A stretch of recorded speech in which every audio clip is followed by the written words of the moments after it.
de lo que es el proceso de diseño de cimentaciones y estructuras de soporte de bases para equipos dinámicos. Según el ACI 351, sin embargo, claro, vamos a estar revisando mucha documentación, mucha normativa asociada, manuales de referencia, algunos papers también. Esto es un área que de igual forma se mantiene en estudio constante y vamos a ver algunas aplicaciones con las herramientas de la casa Ensoft, DynaEnd, Dynapile y el software SAP 2000, que muy probablemente la mayoría de ustedes conoce y utiliza habitualmente.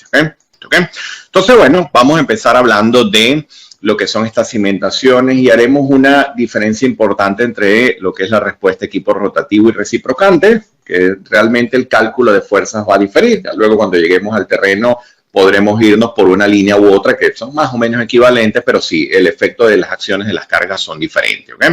Vamos a ver que podemos trabajar con bloques de cimentación, donde podemos incorporar todas las masas, todos los accesorios allí acoplados a un elemento totalmente rígido. Puedo trabajar con una cimentación pilotada de igual manera. Estos pilotes pueden estar debajo de un bloque rígido o pueden estar debajo de un sistema de muros o de pórticos como el que observa acá, como el que se ve acá en la imagen de un proyecto de una turbina real. Vamos a ver que este tipo de soluciones no hablamos de un pórtico de pilares o columnas de 30 por 30 y vigas de 30 por 40 ni nada de esto. Estos son elementos realmente robustos y hay que tener ciertas consideraciones especiales también a nivel de modelado. ¿Qué tipo de cargas consideramos para analizar este tipo de proyectos? Y me voy a guiar por lo que está indicado en el ACI 351, como las cargas principales, las de más referencia, pero vamos a tener en cuenta que hay equipos que pueden tener muchas variaciones. Una de las cosas que siempre indico en este tipo de análisis es que nuestra primera labor, el primer día del proyecto, es preguntar todo. Realmente, si alguno es experto en funcionamiento de turbinas, de equipos rotativos, reciprocantes, excelente, pero no es mi caso.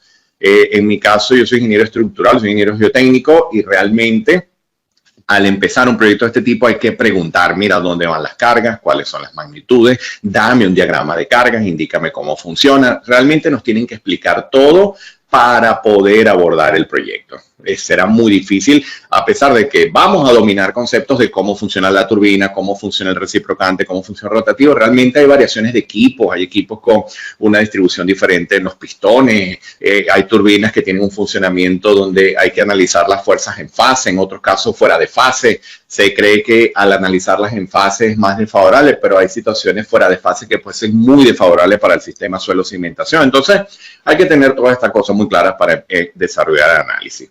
Sin embargo, como cualquier proyecto, iniciaremos con las cargas permanentes, cargas gravitacionales debido a peso propio del equipo, equipos auxiliares, tuberías, válvula, el peso propio de la cimentación. Todo esto lo suministra, a nivel de equipo, lo suministra el fabricante. Y como les digo, en muchos casos se debe suministrar un diagrama de cargas para indicar dónde va cada carga según la configuración del equipo en cuestión.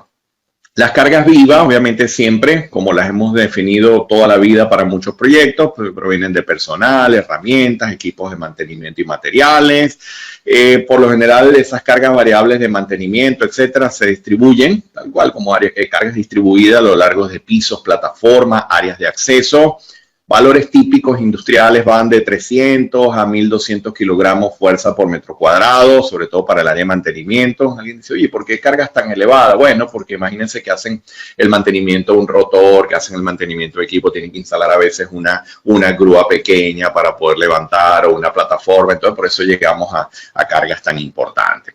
Fíjense que para el caso de turbinas de vapor, podemos hablar tranquilamente de 2400 kilos por metro cuadrado, y eso depende mucho de eso, de todo, la instalación de equipamiento. Incluso hay veces que se desarman estos equipos para fines de mantenimiento y claro, todos estos rotores, las aspas de la turbina, todos estos componentes los empiezan a ubicar en los laterales y cuando ustedes ven dicen, ok, ahí están los 2000 kilos por metro cuadrado que estamos hablando acá. Ya luego intervienen las cargas de operación.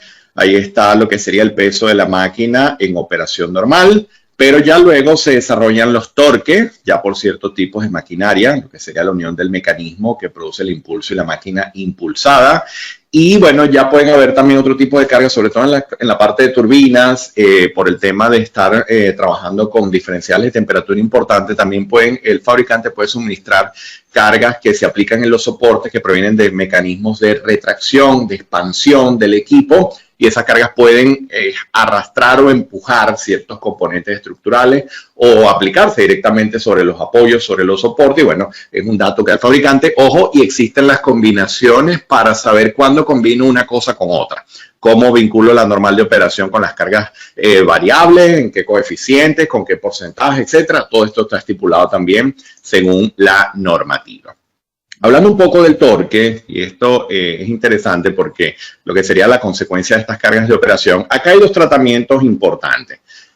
Acá uno puede hablar de un torque directo que proviene de la carga de operación y que uno descompone en fuerzas axiales, que pueden ser compresión o tracción sobre los soportes. Y esto es como que un manejo estático del problema, tener la resultante sobre los apoyos para verificaciones de esfuerzos, etcétera. Y esto se puede decir que es un análisis eminentemente estático. De por sí, el tratamiento del torque está estipulado en el A6351 de equipos estáticos, tranquilamente, o de bajas vibraciones, porque dependientemente de la frecuencia de vibración del equipo, podemos tener un torque que se descompone en cargas axiales y podemos tratar como un problema eminentemente estático.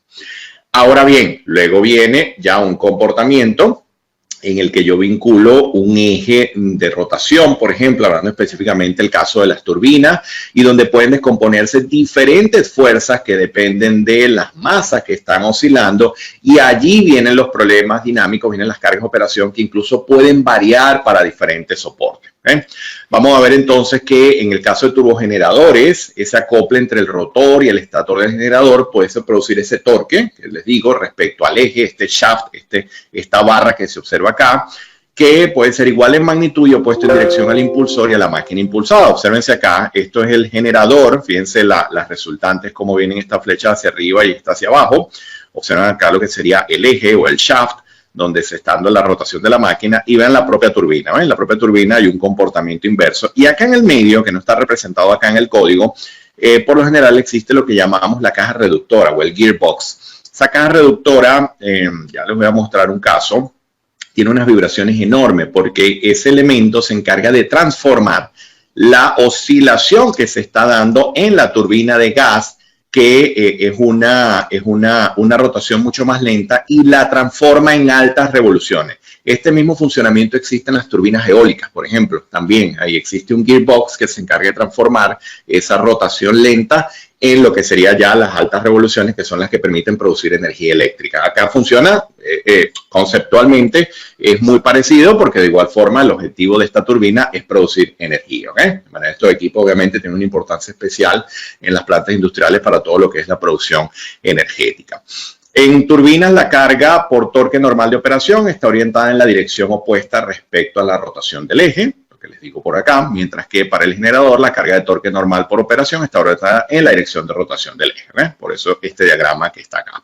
Entonces, fíjense, ese torque normal por lo general se aplica sobre la cimentación como pares de fuerzas estáticas en la dirección vertical, actuando sobre el center line del eje de la máquina en función del escape. De manera que esa es la representación de la flecha acá. Acá todavía no hemos visto en qué momento esto empieza a moverse. Ya cuando yo tengo estas componentes, yo puedo hablar de máximos valores, pero ya si quiero analizar la respuesta, entonces yo tengo que entender que hay un sistema que está rotando, hay una masa que va a tener una excentricidad respecto al eje de rotación, y a partir de esa masa y esa excentricidad podré determinar una fuerza que está dependiendo de ¿qué? De la frecuencia. Y la variación de esta fuerza puede ser según la función seno o según la función coseno. Y el tratamiento es equivalente a lo que hacemos en dinámica de estructura cuando analizamos un sistema de vibración forzada. ¿Okay?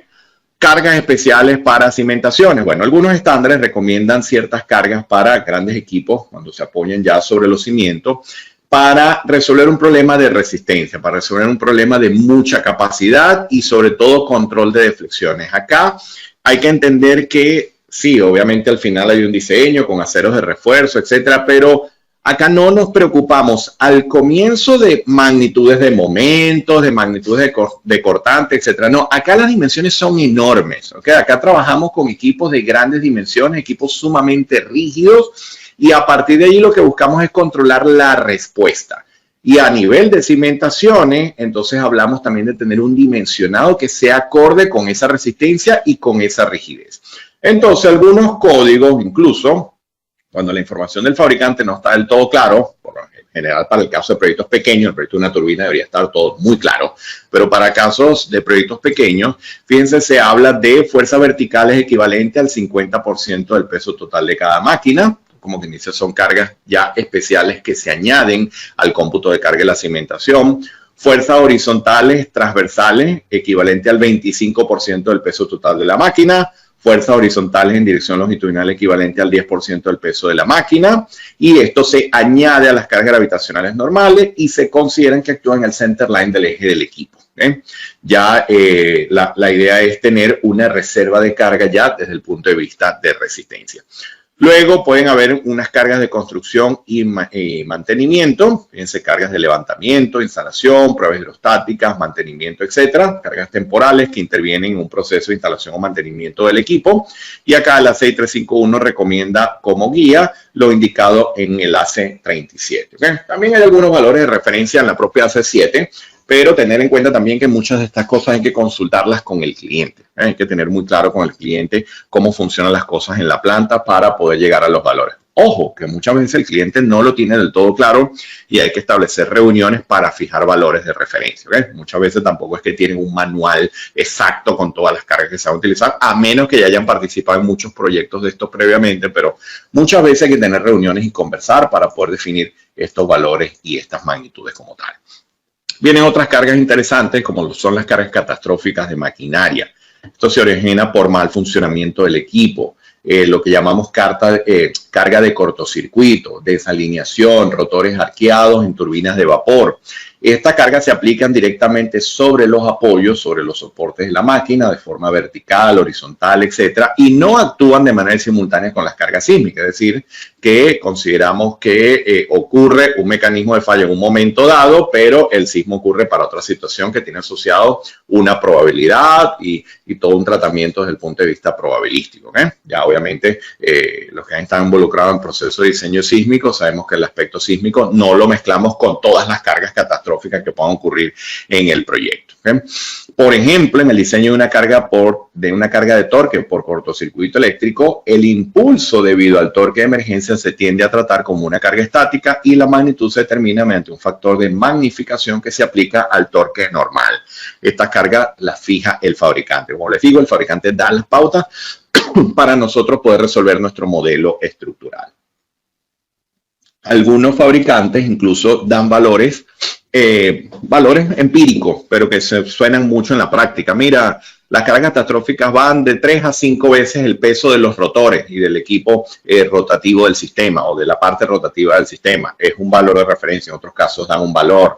En otros casos, según las masas calculadas, entonces piden aplicar factores de 3, 4, 5 veces para tomar en cuenta este comportamiento. Y es interesante mencionarlo porque este fue un caso en el que estuvimos involucrados con una turbina de 20 megavatios, en donde el funcionamiento de la turbina se veía afectado por un problema de desalineación del rotor como tal y trajo daños importantes a todo lo que era el sistema estructural.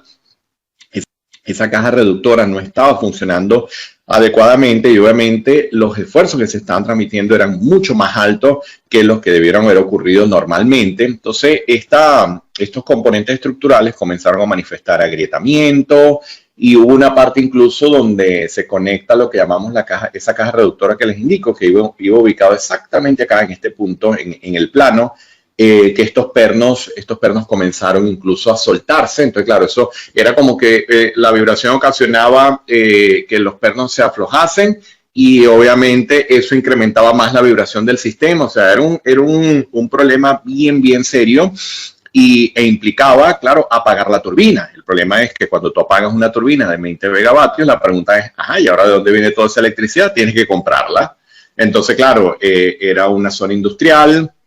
Comprar esa cantidad de energía primero es costosísimo para la planta y segundo, el suministro eléctrico de una región obviamente está diseñado para abastecer un consumo determinado de una zona y si una planta industrial tiene que comprar una cantidad de energía importante constantemente, claro, puede afectar también las reservas. Entonces, claro, es un problema sumamente serio cuando estas turbinas llegan a estos niveles, ¿no? Por lo general, en este tipo de proyectos existentes lidiamos muchos con planos de hace muchos años, de sistemas instalados de hace muchísimos años. Recuerdo que esto era la gente de General Electric, ¿okay? Que eran los que habían suministrado el equipo originalmente.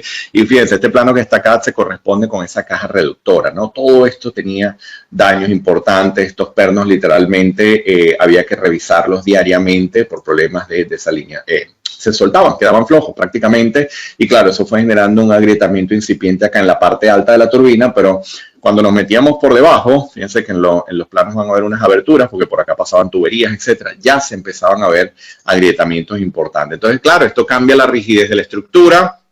Si ya tú consideras una reducción en los módulos de elasticidad por problemas de agrietamiento, ¿qué es lo que va a ocurrir? Cambia la frecuencia de vibración del sistema, su frecuencia naturales cambian y obviamente la respuesta debido a la vibración forzada va a ser importante también. ¿Por qué? Porque esta pequeña caja, que allí no se ve la magnitud, pero de verdad es un elemento que no es grande en comparación al tamaño de la turbina de vapor, bueno, la concentración de vibración acá era impresionante. Como les digo, se encarga de hacer la transformación de esa oscilación lenta de la zona de la turbina de gas a lo que sería ya el generador. Entonces, claro, la vibración es importantísima, bueno, para poder producir esos 20 megavatios que veíamos. En este proyecto incluso la planta hacía mediciones de vibraciones en diferentes puntos en los alrededores de la caja para poder saber cómo se estaba comportando y bueno, llegó el día en que hubo que hacerlo, hubo que apagar la turbina, hubo que revisar qué estaba ocurriendo ya a nivel del equipo, porque claro, al principio estaban descartando que fuese un problema estructural y ya al final se dieron cuenta que era algo ya de funcionamiento interno y ya partiendo de ahí fue que tuvieron que reemplazar unas piezas del eje y unas piezas ya de lo que eran los rotores y bueno, ya un área en la que no estábamos involucrados, pero era interesante porque veíamos el daño que puede ocurrir por estas fuertes vibraciones. En líneas generales vamos a conseguir en la normativa y en la literatura una clasificación para poder diseñar los soportes de 3 funcionamientos principales. El de equipos rotativos, tengo un eje de rotación, tengo una masa desbalanceada y se genera una fuerza por desbalanceo debido a que el centro de rotación no coincide con el centro de masa de la parte que rota, entonces eso produce una fuerza desbalanceada constante sobre el sistema y va empeorando con el uso del equipo, con el mantenimiento y todo esto, ¿no? Los equipos reciprocantes combinan el comportamiento rotativo con un movimiento alternante. Entonces, una combinación de ambas componentes, eso implica que se deban calcular fuerzas adicionales a las fuerzas desbalanceadas que se calculan acá, se calculan otras fuerzas adicionales para poder ser incorporadas al sistema. Y luego están los equipos de impacto, que ya provienen de maquinarias como esta, que se usan mucho en la industria metalúrgica, en talleres de fabricación también, donde si observan acá la imagen, fíjense que hay un aislamiento de lo que es la propia base con el resto, pues claro, esto produce un impacto que aunque no es alta frecuencia, realmente un impacto más esporádico. Claro, cuando esto golpea contra la plataforma, la idea es tener acá una junta de aislamiento para el control de transferencia de vibraciones de la parte baja del equipo con el resto de la zona en la que se está trabajando, ¿no? Y acá siempre es importante destacar lo que es la clasificación de la maquinaria según la fuerza de excitación. Entonces, ojo, esto es una clasificación meramente de referencia. He visto muchas diferencias con autores, ustedes también muy probablemente. Estos son unos valores que les pueden servir de referencia, pero bueno, alguien puede decir que esto de media frecuencia a 400 es baja, o sea que realmente no es estricto, ¿okay? Pero es para tener como que algo preliminar. Baja frecuencia, por lo general estamos por debajo de 300, 400 revoluciones por minuto, motores diésel, motogeneradores pequeños o grandes, mejor dicho, motogeneradores grandes porque son sistemas que ya son mucho más antiguos también, en donde hay un sonido grave en el funcionamiento del equipo, ¿okay? Hay como un que está sonando ahí, entonces todo esto es baja frecuencia.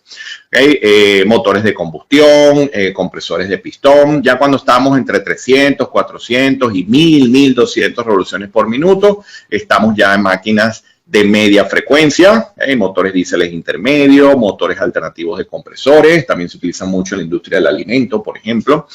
Ya cuando estamos por encima de 1000, estamos en equipos de alta frecuencia. Ya cuando estamos por encima de 3000 hacia 10000, ya son equipos de muy alta frecuencia y entran los turbogeneradores, las turbinas de vapor, turbomáquinas en general. Ya son equipos potentes en donde acá el sonido no es grave. Ahí entramos al sitio, vamos a escuchar como un silbido, ¿no? Como un... Ya, entonces, ok, es un equipo de alta frecuencia.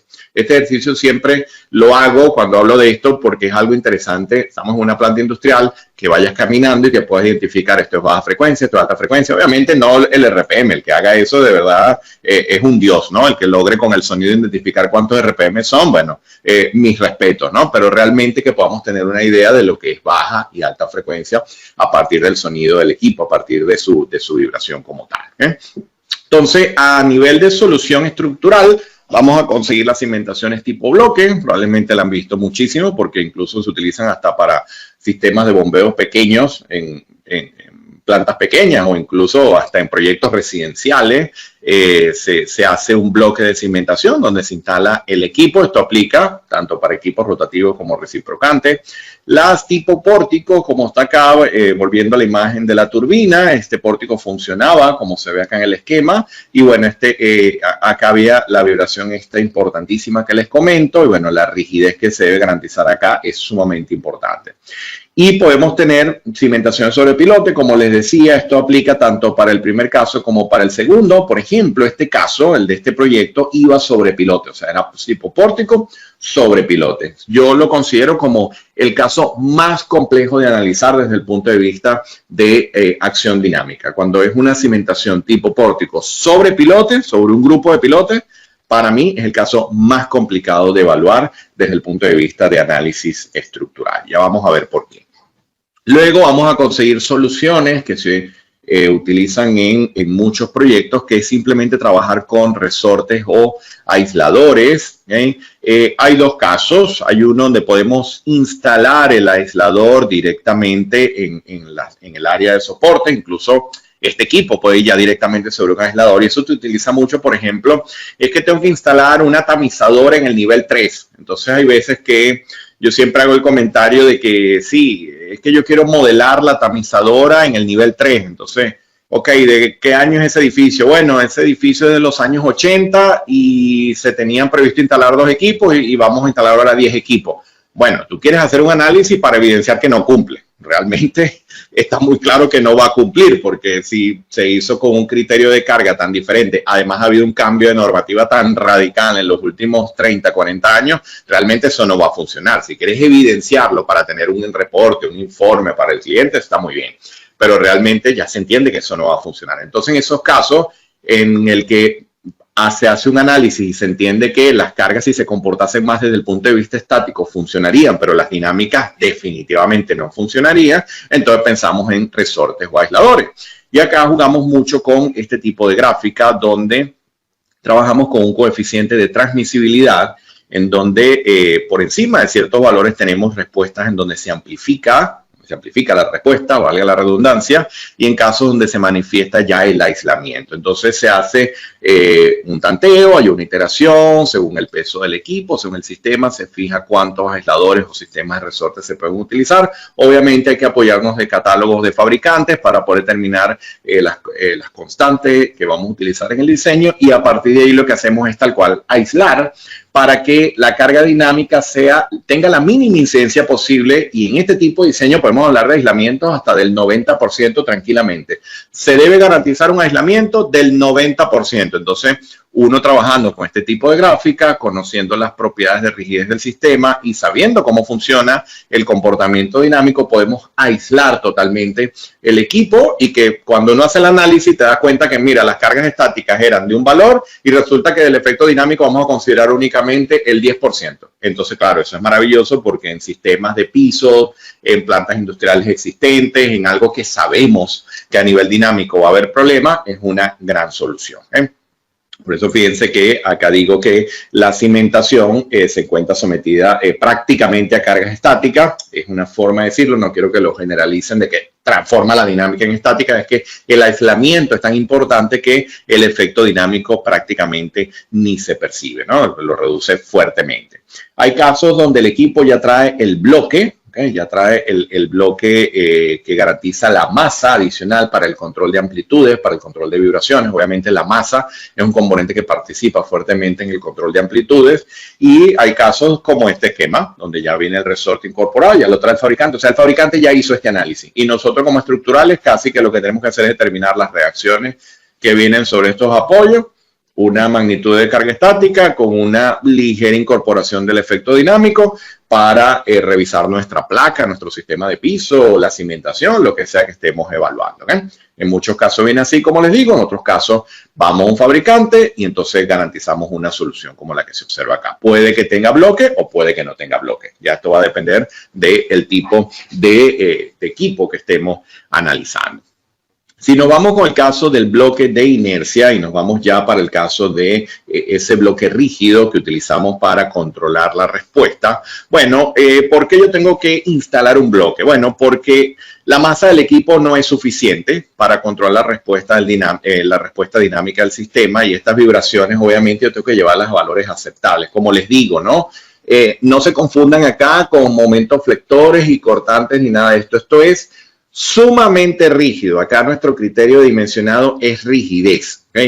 Acá no estamos preocupados en que algo tenga 1,5 metros de espesor, 1,80, 2 metros. Es que ya hay que controlar un problema de rigidez. Garantizo masa y garantizo rigidez. Entonces, a partir de allí puedo controlar las vibraciones para llevar estos valores aceptables que me especifica el código, u otras referencias que puedan haber. También pueden haber referencias de control de vibraciones que sean ya de la planta, del sitio donde estamos desarrollando el proyecto.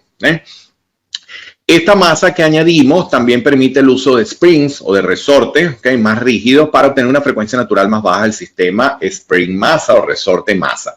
Acá lo que me refiero es que sí, podemos modelar estos bloques de cimentación mediante el uso de los aisladores resortes que veíamos antes, pero también el terreno yo lo puedo considerar desde el punto de vista de resortes, pero vamos a hacer otra aclaratoria. Esto no tiene absolutamente nada que ver con el coeficiente de balasto, ¿okay? El coeficiente de balasto es un coeficiente de rigidez estático. Esto empezamos a acercarnos a lo que es el comportamiento de rigidez dinámica, y si hay un problema dinámico, entonces yo entiendo que es una respuesta en el que el desplazamiento y la fuerza están fuera de fase, es decir, hay ángulo de fase, es decir, hay un amortiguamiento.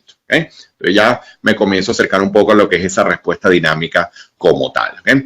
Si ese bloque no lo estoy considerando perfectamente rígido, que es uno de los criterios de dimensionado que se utiliza mucho en la práctica, entonces debemos analizarlo por elemento finito para modelar todo el sistema. Esto aplica tanto para bloque rígido como para bloque de inercia, bloque rígido, como para el caso pórtico. ¿Okay? Si ya definitivamente vamos a hacer un control de espesores, vamos a reducir masa y ya se puede evidenciar una cierta flexibilidad del sistema, entonces tengo que trabajar con modelos en elementos finitos. ¿Okay?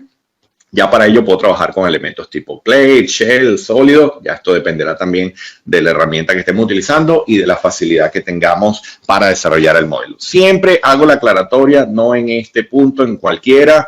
Sí, podemos ir al supermodelo que represente todo, pero siempre hay que ir paso a paso, ¿okay?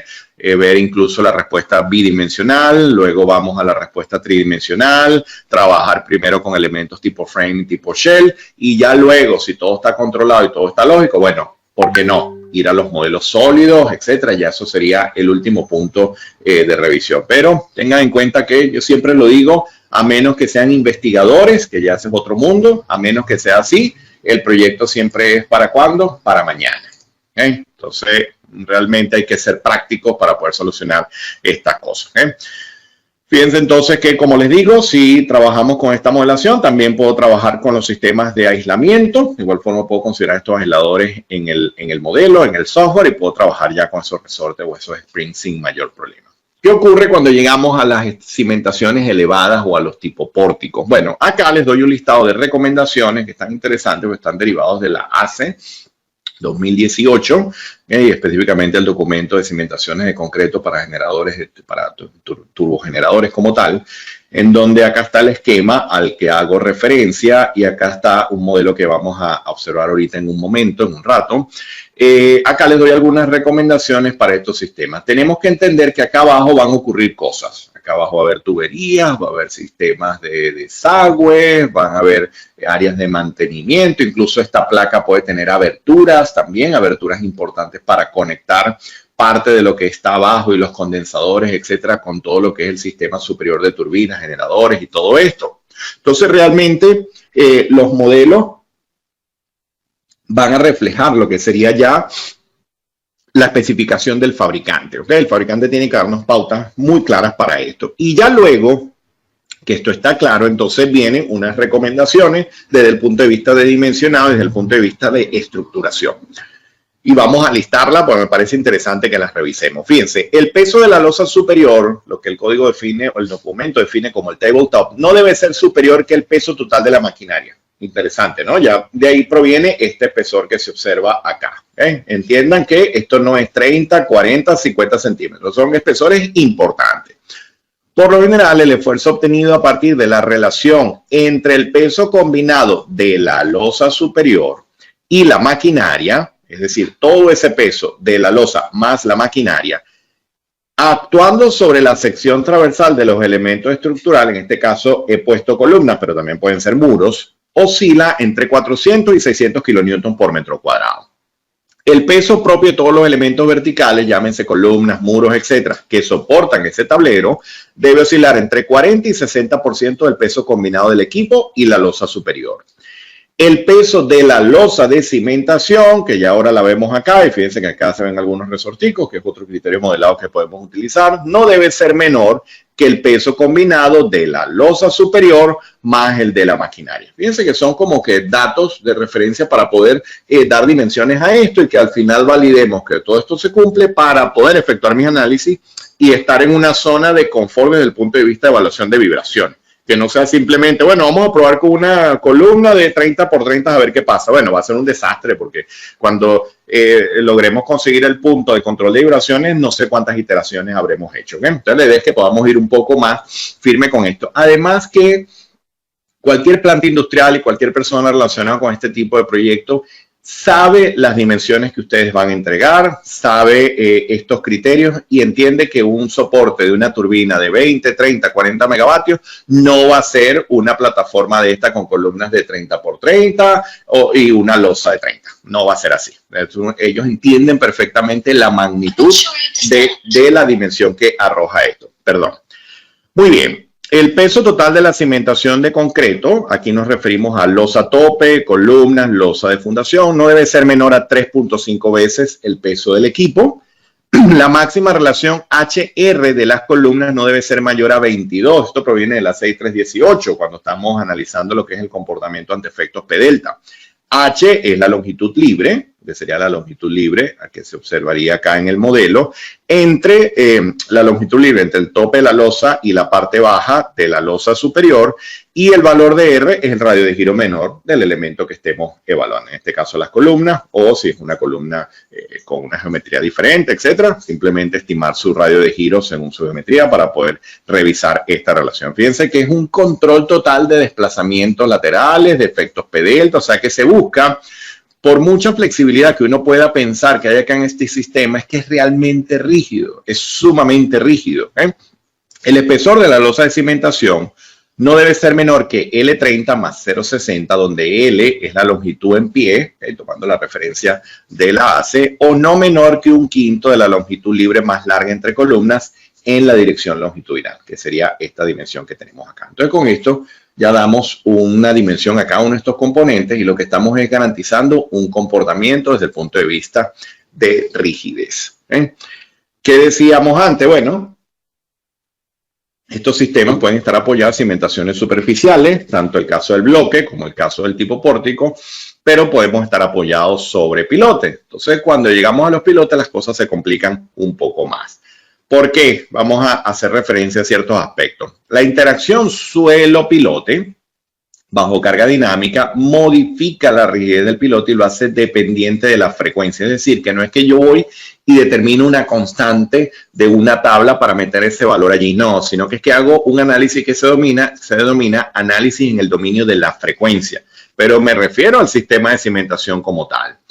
Cuando hablamos de grupos de pilotes, que muy probablemente sea la solución para un proyecto de turbina, un caso como este, si tenemos un pilote acá, uno acá, y tenemos tanto control entre las longitudes, entre los espaciamientos libres, realmente tendremos un efecto de pilotes en grupo, como lo indica el código. Cuando tengamos ese caso, el cálculo de la rigidez dinámica y el amortiguamiento tiende a ser bastante complejo, ¿okay? Debido a la interacción pilote, suelo, pilote, ¿okay? O lo que se conoce como efecto de grupo. Es decir, un pilote afecta al otro, ese pilote afecta al anterior y hay una interacción con el suelo circundante. Entonces ahí el problema se vuelve bien complejo, ¿okay? Ahí hay soluciones que obviamente provienen de aproximaciones, de métodos empíricos, etcétera, y todo proviene de análisis que se han efectuado durante los años en donde se pueden efectuar este tipo de modelos, que llamamos el método del continuo, este tipo de modelos donde podemos simular un pilote con resortes y amortiguadores, ¿okay? Y modelos basados en elementos finitos. Afortunadamente hay una metodología que es la que recomienda más fuertemente el código, es la que vamos a hacer más especial énfasis a lo largo de este programa de formación y es la metodología que se utiliza para el desarrollo de proyectos. Modelos como esto, modelando el continuo, dibujando el piloto en 3 dimensiones, etcétera, son modelos que ya tienen que ver más con el área de investigación si queremos modelar todo el suelo y todo esto, ¿okay? Además que este continuo tiene que tener unas dimensiones para respetar lo que sería el comportamiento desde el punto de vista de condiciones de borde y lo que ocurre realmente en la práctica es que nunca hay esos espacios. Entonces, a veces es un poco absurdo esos modelos porque es como que tenemos un mega suelo modelado para evitar problemas de cruces de ondas y de resonancias inducidas por efectos de modelado o problemas de refracción en los bordes y resulta que el espacio donde va la turbina no es esa área que tenemos considerada en el modelo. Entonces, son una de las cosas también por las que este tipo de modelados tienen muchas limitaciones adicional a la complejidad de la data si no entendemos principalmente qué es lo que ocurre con estos sistemas suelo-cimentación, con el aspecto dinámico, la respuesta y todo esto que hemos dicho anteriormente. Entonces, primeramente hay que entender cómo se comporta un pilote sencillo, un pilote simple. Ahí vamos a ver que ese comportamiento dinámico depende de la frecuencia, de las propiedades del pilote y del terreno. Las características que tenemos que evidenciar son la longitud, la rigidez a flexión y a carga axial, la condición de apoyo, no es lo mismo un pilote que trabaja por fricción que trabaja por punta, la masa del sistema como tal, si el pilote está inclinado o no. Estas soluciones de pilote inclinado se han utilizado durante muchos años para control de cargas laterales. Para el caso sísmico no es lo más recomendado, pero para este tipo de sistema todavía conseguimos proyectos que se utilizó este tipo de solución. Y bueno, entender que el comportamiento del terreno depende de las propiedades dinámicas del propio material y varían con la profundidad, es decir, no son valores constantes. Un módulo de elasticidad podemos asumirlo constante, pero eso ocurre para estratos homogéneos y estratos perfectamente homogéneos probablemente no lo conseguimos en la práctica. Entonces, muchas veces asumimos variaciones lineales que pueden funcionar bien para ciertos tipos de arenas limpias, pero realmente en ciertos casos la cosa funciona más bien como el diagrama del medio. Entonces, bueno, realmente estas son cosas que ya discutimos con el ingeniero geotécnico del proyecto. Y ya luego que hemos identificado estos parámetros, vamos a ver que va a haber en la expresión general que modela el comportamiento, vamos a ver que esto se le conocerá con el nombre de impedancia, ¿okay? Y esta impedancia combina lo que sería la magnitud de la rigidez dinámica, es lo que se conoce como la parte real del problema, con lo que sería la magnitud asociada a la parte imaginaria. Estoy hablando en notación de números complejos. No vamos a tener que utilizar matemática universitaria para números complejos ni nada de esto, no, es la representación porque al final nosotros podemos desacoplar este problema entre la parte real y la parte imaginaria, pero sí tener en cuenta que realmente esto está fuera de fase. Entonces acá tengo rigidez y acá tengo un problema desacoplado, mejor dicho, acá tengo la rigidez y acá tengo una variables que me identifican la proporción de amortiguamiento. ¿Qué podemos decir cuando ya esto comienza a trabajar en grupo? Bueno, el primer punto es que el efecto de grupo se manifiesta para pilotes espaciados igual o menos a 20 veces el diámetro del pilote. Es decir, cuando estamos por encima de 20 veces el diámetro del pilote es que desaparece el efecto de grupo. Claro, en un proyecto me atrevo a decir que será casi imposible que tengamos pilotes espaciados más de 20 veces el diámetro. Obviamente esos pilotes estarán mucho más cerca. Quiere decir que eso indicará que trabajemos con grupo de pilotos. Si tuviésemos más de 20, sí, no considero el efecto de grupo y prácticamente la rigidez se obtiene por sumatoria de rigidez y amortiguamiento de los pilotos individuales. Pero el problema en la práctica, por lo general, me atrevo a decir el 100%, realmente tendremos que lidiar contra el efecto de grupo y eso es un área que es de estudio constante. Esto es un problema no resuelto. El código da pauta, hay procedimientos, utilizaremos procedimientos para hacer ese cálculo y tal. Incluso existen software que ya les voy a mostrar que nos permiten efectuar este tipo de análisis, pero realmente es algo sumamente complejo y hay que ayudarse un poco de las herramientas. A nivel manual se hace bastante denso. Cuando ya entendemos que hay una vibración en la estructura, y eso va ahora, vamos ahora a apoyarnos en el terreno, bueno, vamos a entender que sí, yo puedo hacer un primer modelo con apoyo rígido. Ojo, y es lo que recomiendo siempre hacer, ¿okay? Por favor, no inicien un modelo de un equipo dinámico sometido a cargas importantes, etcétera, con el suelo, las funciones de impedancia. No vamos a tener control sobre eso, ¿okay? Trabajen primero con un modelo de base rígida. Es más, trabajenlo en 2 dimensiones. Analicen uno de los pórticos en 2 dimensiones, identifiquen los periodos de duración esperados, las frecuencias, etcétera, y luego van enriqueciendo el modelo. Pero no se vayan directo al modelado en 3D para ya simular todo, porque se van a perder. Si hay algún fallo en un aspecto del modelado, no lo van a poder identificar.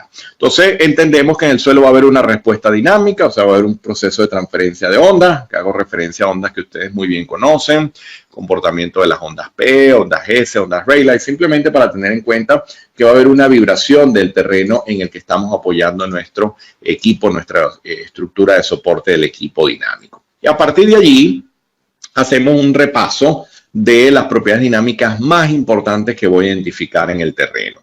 Si yo tomo una muestra de suelo y le aplico un proceso de carga cíclica, yo voy a ver que si le tomo una foto a un lazo de histéresis, voy a obtener algo que viene acá, sube y luego descarga. ¿Okay? Sube y descarga. Pero si me quedo en la foto en un instante determinado, me daré cuenta que este lazo de histéresis me dará información muy útil para identificar qué es lo que está pasando con ese terreno. Entonces, el primer aspecto que hay que reconocer es que si yo trazo una línea que vaya por el eje de ese lazo de histéresis, voy a identificar una curva que tiene una forma como de columna vertebral.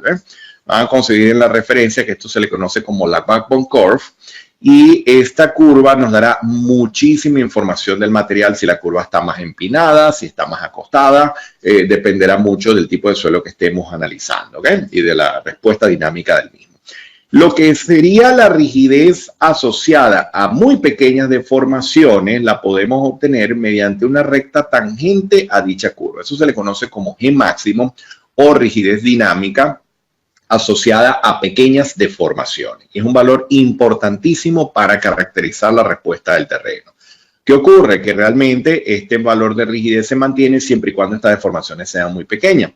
Cuando estas deformaciones aumentan, y llegamos por ejemplo a este punto, pasamos de una rigidez dinámica máxima asociada a un módulo dinámico de rigidez máxima asociado a pequeñas deformaciones, pasamos a un módulo dinámico de cortante que ya ha cambiado en función del nivel de deformación que se ha manifestado. Es decir, esa rigidez dinámica está dependiendo fuertemente de lo que sería este módulo dinámico de corte asociado a pequeñas deformaciones que se reduce en función del nivel de deformación esperado. Entonces, siempre hay que tener en cuenta que sí, en ciertos tipos de suelos muy rígidos, más densos, etcétera, este cambio no va a ser tan importante, pero hay casos donde tenemos suelos ya de muy baja rigidez, número de golpes bajo SPT, con baja penetración en ensayo CPT, dependiendo de la prueba que estemos utilizando, donde muy probablemente el cambio entre G máximo y G sea importante. Entonces, para ello, ¿qué es lo que está ocurriendo? Hay una reducción del módulo dinámico de cortante. Y fíjense que es un módulo dinámico que equivalente al que hemos visto en mecánica de materiales, porque ¿qué es lo que tengo acá?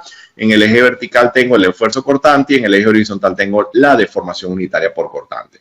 Cuando relaciono el esfuerzo cortante con la deformación unitaria por corte, obtengo este módulo dinámico de corte, tal cual. El área encerrada bajo la curva me dará lo que sería el amortiguamiento, ¿okay? el amortiguamiento del material, el amortiguamiento que podemos obtener mediante esta expresión. Este es el área encerrada bajo la curva para un ciclo de histéresis.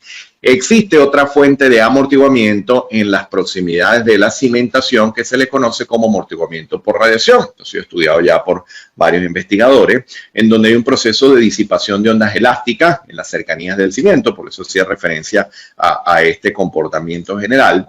Y cuando yo sumo este amortiguamiento por radiación, ya asociado a este proceso de disipación de ondas en los bordes, en los laterales del cimiento, se lo sumo al amortiguamiento del material, tengo todo el amortiguamiento que puedo conseguir en el sistema. Y es algo bien importante de caracterizar porque si trabajamos sin amortiguamiento, imagínense, las amplificaciones muchas veces nos darían valores totalmente irreales. La mejor forma de caracterizar estas propiedades es mediante pruebas geofísicas. Esto no quiere decir que no existan correlaciones para esto, sí existen. En este caso, muy probablemente la audiencia está compuesta de ingenieros estructurales, geotécnicos, etcétera, pero cuando yo hablo de correlaciones para velocidad de onda de corte, etcétera, los geofísicos muchas veces se molestan conmigo, pero siempre aclaro que hay mucha investigación alrededor de esto, tanto para el ensayo SPT, para el ensayo CPT y muchas otras pruebas para poder tener valores de referencia. Esto no quiere decir que la correlación sustituya a la geofísica, de ninguna manera.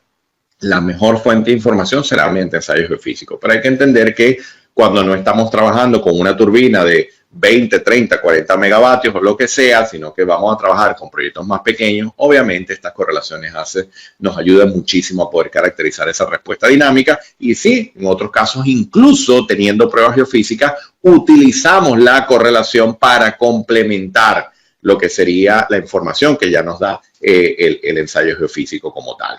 ¿Por qué? Bueno, porque cuando aplicamos esta prueba geofísica se inducen deformaciones por corte que son mínimas. Fíjense el valor, menores a 0,0003%. Quiere decir que realmente estamos acá, cerquita del valor cero. Eso quiere decir entonces que esas velocidades de corte no perturban a nivel de deformación unitaria del terreno y a partir de ahí puedo estimar ese valor de G máximo en donde realmente esta sería esta pendiente asociada a esas pequeñísimas deformaciones que ya luego cuando se manifiesten las deformaciones reales por la vibración lleguemos al valor de G secante o esa rigidez o ese módulo de rigidez modificado, módulo de corte modificado por deformación.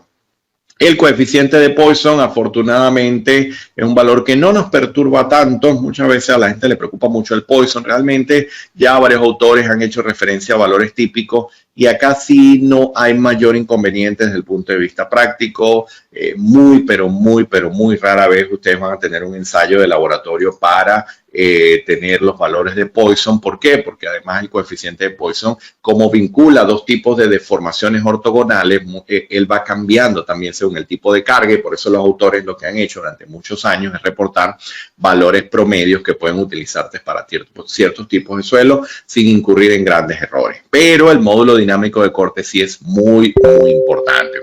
También hay formas de correlacionarlo, como les digo, con ensayo, pero sí, originalmente es el valor más idóneo, proviene de pruebas geofísicas, ensayos, pero sí, realmente también hay correlaciones para llegar a dicho valor. ¿Okay?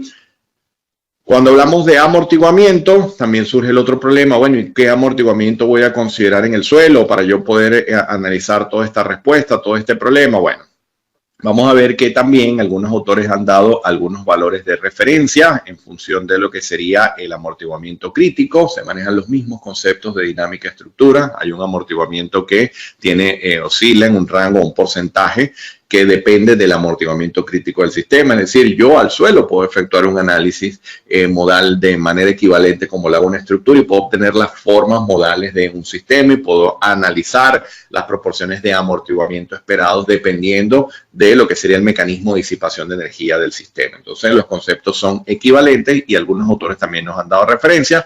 Ojo que si hubiese ensayo geofísico, esta data obviamente viene mucho más clara, mucho más limpia y no proviene de una tabla, sino de un ensayo ya efectuado directamente en el terreno. Pero siempre surge la duda, bueno, pero ¿y cómo hago yo para poder calibrar esta información y poder resolver un problema si definitivamente yo tengo entonces que sacar una muestra de suelo, llevármela al laboratorio, aplicarle la carga cíclica, torsional cíclico, triaxial cíclico, etcétera? Parece como muy complejo. Bueno, resulta que partiendo de la curva esta que les mencionaba en forma de columna vertebral, esta backbone curve que les mencionaba acá, que nos habla de la relación G máximo a G secante, los autores desarrollaron el concepto de la curva de reducción de módulo. La curva de reducción de módulo tiene esta forma general que está acá y es una herramienta sumamente útil desde el punto de vista de diseño, porque fíjense qué es lo que hace. Cuando la relación G sobre G máximo es igual a 1, es decir, aquí no ha pasado nada, no hay deformaciones, no hay nada, el equipo está apagado, estamos en 0, bueno, la relación vale 1. Cuando comienzan a aparecer estas deformaciones por cortante en el terreno, ya en el medio en el que nos apoyamos, esto comienza a reducirse y la lógica que sigue la reducción de módulos sigue el comportamiento que veíamos anteriormente. De igual manera se está representando la relación que existe entre la tensión cortante y la deformación, pero acá lo estamos viendo en términos de relación G sobre G máximo contra el logaritmo de la deformación por corte. A medida que esto va cambiando, decimos, bueno, ¿qué pasa cuando llegamos a este valor de deformación por cortante? Bueno, que si yo corto la curva y leo, voy a conseguir una relación entre el valor de G secante y G máximo que viene a ser un porcentaje. Entonces, allí aparecen algunos valores de referencia y recomendados. Por ejemplo, el profesor Lyman Rees, creador de la herramienta Alpile y muchos de los software que les mostraré hace un momento, que son estudiosos del área de interacción sobre la estructura, han recomendado siempre valores que van de 0.25 a 0.50 cuando hablamos de la relación G sobre G máximo. Pero tener en cuenta que decimos, bueno, ¿y estas curvas de dónde las obtengo? Bueno, acá es donde la labor de muchos investigadores, como Busetic y Dobry, por ejemplo, han desarrollado curvas para diferentes suelos con variaciones del índice de plasticidad, que fíjense me permiten estimar esta proporción G sobre G máximo para diferentes niveles de deformación, para obtener lo que sería esa reducción del módulo de rigidez dinámico. Y fíjense que existen curvas también para lo que sería estimar la razón de amortiguamiento esperado también según el nivel del índice de plasticidad. Ojo que existen curvas de esta desarrolladas ya actualmente por muchos autores. Por ejemplo, las personas que trabajan en el área de respuesta sísmica de sitio trabajan ya actualmente mucho con las curvas de Darendelli, por ejemplo, otros autores también de referencia. En base de equipos dinámicos, según A6318, se hace mucha referencia a los métodos de Busetic, a los métodos de Bellezzo, y van a conseguir curvas parecidas a esta, información que hace referencia a este comportamiento. ¿Okay? Muy bien. Y ahora entonces que entendemos cómo funciona la estructura, cómo la dimensionamos, cómo la establecemos y el suelo en el que nos apoyamos desde el punto de vista dinámico, bueno, vamos a estimar estas cargas ahora desde el punto de vista ya de aplicarlas en el modelo, aplicarlas en el sistema. Vamos a ver entonces que esa estimación de carga prácticamente consiste en analizar un problema de desbalanceo de masas. En este caso, la fuerza es proporcional al cuadrado de la velocidad de operación. Es el comportamiento general que vamos a conseguir en la mayoría de los equipos rotativos. La carga debido al desbalanceo de las masas se transmite a los cimientos a partir de unos puntos de apoyo y según la posición de los mismos. Esta es la información que obtenemos directamente del fabricante. Mira, aquí están los dos puntos de apoyo y esta carga se transmite directamente acá, tal cual. ¿Okay? Ya cuando el fabricante suministra esta información es porque se está tomando en cuenta un desbalanceo máximo posible de las masas para una determinada velocidad de operación. ¿Okay?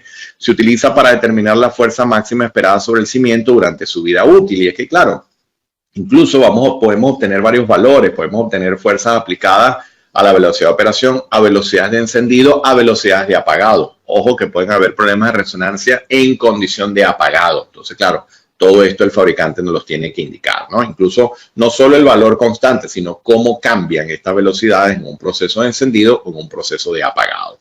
Un valor máximo de vibraciones que no sean desagradables para las personas, ya eso obviamente se tiene en cuenta, ¿okay? Ya esto se usa para determinar la vibración normal del cimiento. Un valor máximo de vibración del equipo que sea aceptable para operar adecuadamente, para determinar la vibración máxima del cimiento durante su vida útil. Un valor máximo de desbalanceo que se produzca para la velocidad de operación de los equipos. Las fuerzas centrífugas debido al desbalanceo se supone que actúan en el centro de gravedad del rotor y varían armónicamente con la velocidad de la máquina y en las dos direcciones perpendiculares al eje. Ese eje que veíamos hace un momento. Por lo general, el análisis se va a efectuar para dos direcciones perpendiculares, vertical y horizontal. Y ahí podemos hacer un análisis de fases. Pueden estar en fases totalmente, pueden estar fuera de fase y esas permutaciones se pueden analizar en el modelo. Sin embargo, hay que tratar de controlar, no inventar cosas que no estén especificadas por el fabricante, pensando que son análisis más conservadores, porque eso puede generar también vibraciones excesivamente altas que nunca se manifiesten en la vida útil del equipo. Entonces, por eso les digo que hay que entender muy bien qué es lo que vamos a asignar desde el punto de vista de carga, y ahí dependemos fuertemente de lo que nos diga el fabricante. Las fuerzas ortogonales, las dos direcciones del eje, se transmiten al cimiento a través de los apoyos. Entonces tendremos componentes translacionales y según la distancia que hay del eje a la cimentación que tendremos, momentos flectores, tal cual. Entonces, fíjense, acá está una expresión general que establece el código y que sigue la definición que veíamos anteriormente. Fíjense, esta es una masa rotativa, masa que está girando y tiene una excentricidad, y se multiplica por el cuadrado de la frecuencia de operación del equipo. Este término es el término principal, el término general que se utiliza en el análisis. Lo que está acá, este valor de SF o S sub F, es un factor de servicio. Fíjense, yo indico acá mayor o igual a 2, que considera el desbalanceo de la masa con el tiempo de operación del equipo. El código da una referencia para esto porque lo que ocurre es que esta fuerza se incrementa con el tiempo de operación del equipo. Realmente sirve. Cuando el equipo está nuevo, está perfecto, no hay desbalanceo. Prácticamente ustedes se paran ahí al lado del equipo y eso no vibra absolutamente nada. Pero cuando ya ese equipo comienza a tener meses, días de uso, etcétera, ya ustedes comienzan a percibir más vibración. ¿Qué es lo que está ocurriendo? Bueno, que ya este valor de excentricidad puede modificarse. Aunque sean micras, ya eso se traduce en una vibración y obviamente este factor toma en cuenta este efecto. Hay expresiones parecidas a esta que ya pueden tomar en cuenta el tipo de equipo que estoy utilizando, de manera que se fijan valores constantes que dependen de lo que sería la velocidad del rotor y aplica para el caso de turbinas, equipos rotativos, bombas centrífugas, etc. Y por acá les doy algunas otras referencias también a las que pueden recurrir, dependiendo también del código de referencia que se esté utilizando. El código establece 3 métodos generales, lo que se conoce como el método dimensionado según la relación de masa, muy conocido probablemente por ustedes, el método de la carga estática equivalente. A mí en realidad no me agrada mucho porque hay que trabajar bastante y realmente prefiero irme al tercero, que es el método de análisis dinámico o análisis de vibraciones, donde hay que trabajar bastante, pero prefiero trabajar en este tercero, que es mucho más preciso y realmente es el método que se le considera más confiable por la literatura, la normativa y cualquier documentación de referencia. Empezamos con el método dimensionado según la relación de masa. La idea acá es suministrar masa al cimiento de manera que esa vibración indeseable no se presente. ¿Okay? Lo que va a ocurrir es que va a haber un proceso de absorción, un proceso de disipación de energía.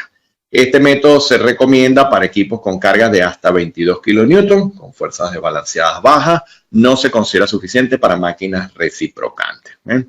¿Qué indica el procedimiento? Bueno, los soportes para las bombas centrífugas, compresores centrífugos, reciprocantes y otros equipos sujetos a vibraciones tendrán una relación de peso de fundación de concreto armado a peso de equipo 3:1 para equipo centrífugo y 5:1 para reciprocante. Para monobloques sobre pilotes de equipo rotatorio, el peso de todo el conjunto se recomienda que sea 2.5 veces el del equipo. Si se trata de equipo reciprocante, se recomienda que el peso del cimiento, incluyendo los pilotes, sea 4 veces el equipo. Y acá probablemente alguien dice, yo vivo en Colombia y lo hacemos diferente por una especificación local que yo tengo. Y otro dirá en Chile que en una nave industrial, en un proyecto le exigieron otro valor, etc. Sí, pueden haber variaciones locales porque la industria ha hecho mucho hincapié a este método para, sobre todo, resolver problemas más simples. Estamos diseñando una bomba centrífuga pequeña para resolver un problema de suministro de agua de un tanque de 10 metros cúbicos en una planta industrial. Obviamente no nos vamos a meter con un análisis complejo de vibraciones, dinámica, etc. Entonces, para ese caso, la relación de masa es realmente útil, incluso para compresores pequeños, etc. O sea, que hay muchos equipos donde realmente se utiliza. Pero es importante también destacar que es la fuente inicial de información para el método más complejo. O sea, deberíamos siempre empezar con un análisis de relación de masa. Siempre deberíamos empezar desde acá. Que el equipo es pequeño y estoy guiándome por un requerimiento local, por una regulación local para un equipo donde a partir de la relación de masa ya se considera diseño definitivo. Ok, ahí simplemente lo que diga la regulación. Pero realmente, si vamos a efectuar el análisis más complejo, el más avanzado, de igual forma partimos de acá. Siempre hago esa aclaratoria porque realmente al final vamos a ver que todo se traduce en hacer un análisis de vibraciones. Esto no me permite hacer análisis de vibraciones. Esto me dice, mira, respétate estos valores de peso y listo, y entrega tu proyecto. ¿Okay? Pero ahí no hay análisis de vibración. Entonces, por eso esto tiene que ser para equipos realmente pequeños. Porque existen proyectos donde aún garantizando la relación de masa, no se cumple con las vibraciones. Y alguien dice, oye, eso no puede ser porque los valores que están acá, esto tienen años utilizándose. No, es que no me refiero a eso. Es que hay plantas industriales que te pueden decir, no, mi requerimiento de vibración es mucho más exigente que el del código. Y esto me lo han conseguido, por ejemplo, en la industria papelera. En la industria papelera hay unos equipos que se le llaman satinadores, que son sumamente sensibles, en donde el control de vibración es, pero impresionante. Y los supervisores de planta y los que daban las indicaciones nos decían que simplemente no, esto tiene unas vibraciones, pero que bueno, son impresionantemente bajas y no cumplían con un código, era algo ya de regulación local. Hacías análisis por relación de masa y de igual forma muchas veces tenías que incrementar más porque había que simplemente cumplir con un requisito ya desde el punto de vista local. ¿Okay? Vamos a ver entonces que la idea en este tipo de dimensionado es que estas presiones caigan en el tercio medio para evitar el levantamiento. Esto no debería levantar nunca. Los espesores mínimos recomendados, 1/5 de la menor dimensión en planta, 1/10 de la mayor dimensión en planta, 60 centímetros, y el tope por lo general que sobresalga de 20 a 30 centímetros por encima del piso acabado. Fíjense que bueno, ya acá estoy hablando de un bloque, obviamente les di hace rato unas recomendaciones para el caso tipo pórtico, acá estoy hablando de la cimentación que va apoyada directamente sobre el terreno.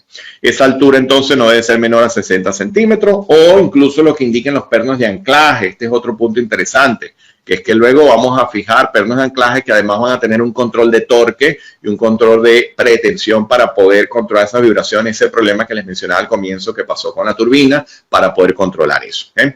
De manera entonces que para que la cimentación sea rígida, debo respetar estos valores, siendo L el largo o la dimensión mayor en planta de la cimentación. Luego llegamos al método de la carga equivalente, en el que simplemente tengo que obtener toda la data de las cargas que provienen del equipo y hacer un cálculo más de un punto de vista manual. En este caso yo entiendo que estoy trabajando con cargas de naturaleza pseudodinámicas, trabajo con pesos de equipos inferiores a 45 kilonewton y para ello, para el caso rotativo, requiero el peso del equipo, la fuerza y los momentos desbalanceados para velocidad normal de operación y las fuerzas individuales de los cilindros. Según el eje que tengamos, tengo que saber dónde se desarrolla cada una de ellas, tengo que tener las magnitudes de excentricidad y masa y con la distancia del eje al soporte obtendré los momentos flectores, listo. Vamos al reciprocante, necesito el peso del equipo y la placa base, necesito esa fuerza pseudodinámica vertical de diseño y la horizontal. Y de igual manera, a partir de esta fuerza pseudodinámica, obtendremos los momentos que apliquen dependiendo de la ubicación de los pistones y la configuración particular que tenga el equipo reciprocante. Ya luego tengo que aplicar toda una metodología para poder obtener las resultantes y poder hacer el control y análisis de vibraciones. Y luego voy a llegar a lo que sería el método de análisis dinámico o análisis de vibraciones, donde el problema está en dar una dimensión, suministrar una masa. Como les decía, el método de la relación de masa siempre es el punto de partida. Allí necesito, como veíamos casi parecido al caso anterior, necesito fuerza y momentos desbalanceados primarios en los rangos de operación de los equipos, fuerza y momentos desbalanceados secundarios en los rangos de operación de los equipos, fuerzas individuales de los cilindros. Esto me va a permitir obtener todas las resultantes y todos los momentos flectores sobre cada uno de los apoyos. Y lo primero que hacemos acá es determinar la frecuencia natural de vibración y los modos de vibración del sistema cimiento-máquina. O sea, tengo que hacer un análisis dinámico. Tengo que determinar las frecuencias de vibración del sistema, tal cual. Tengo que calcular la respuesta dinámica del sistema cimiento-máquina y para ello hago un análisis de vibración forzada.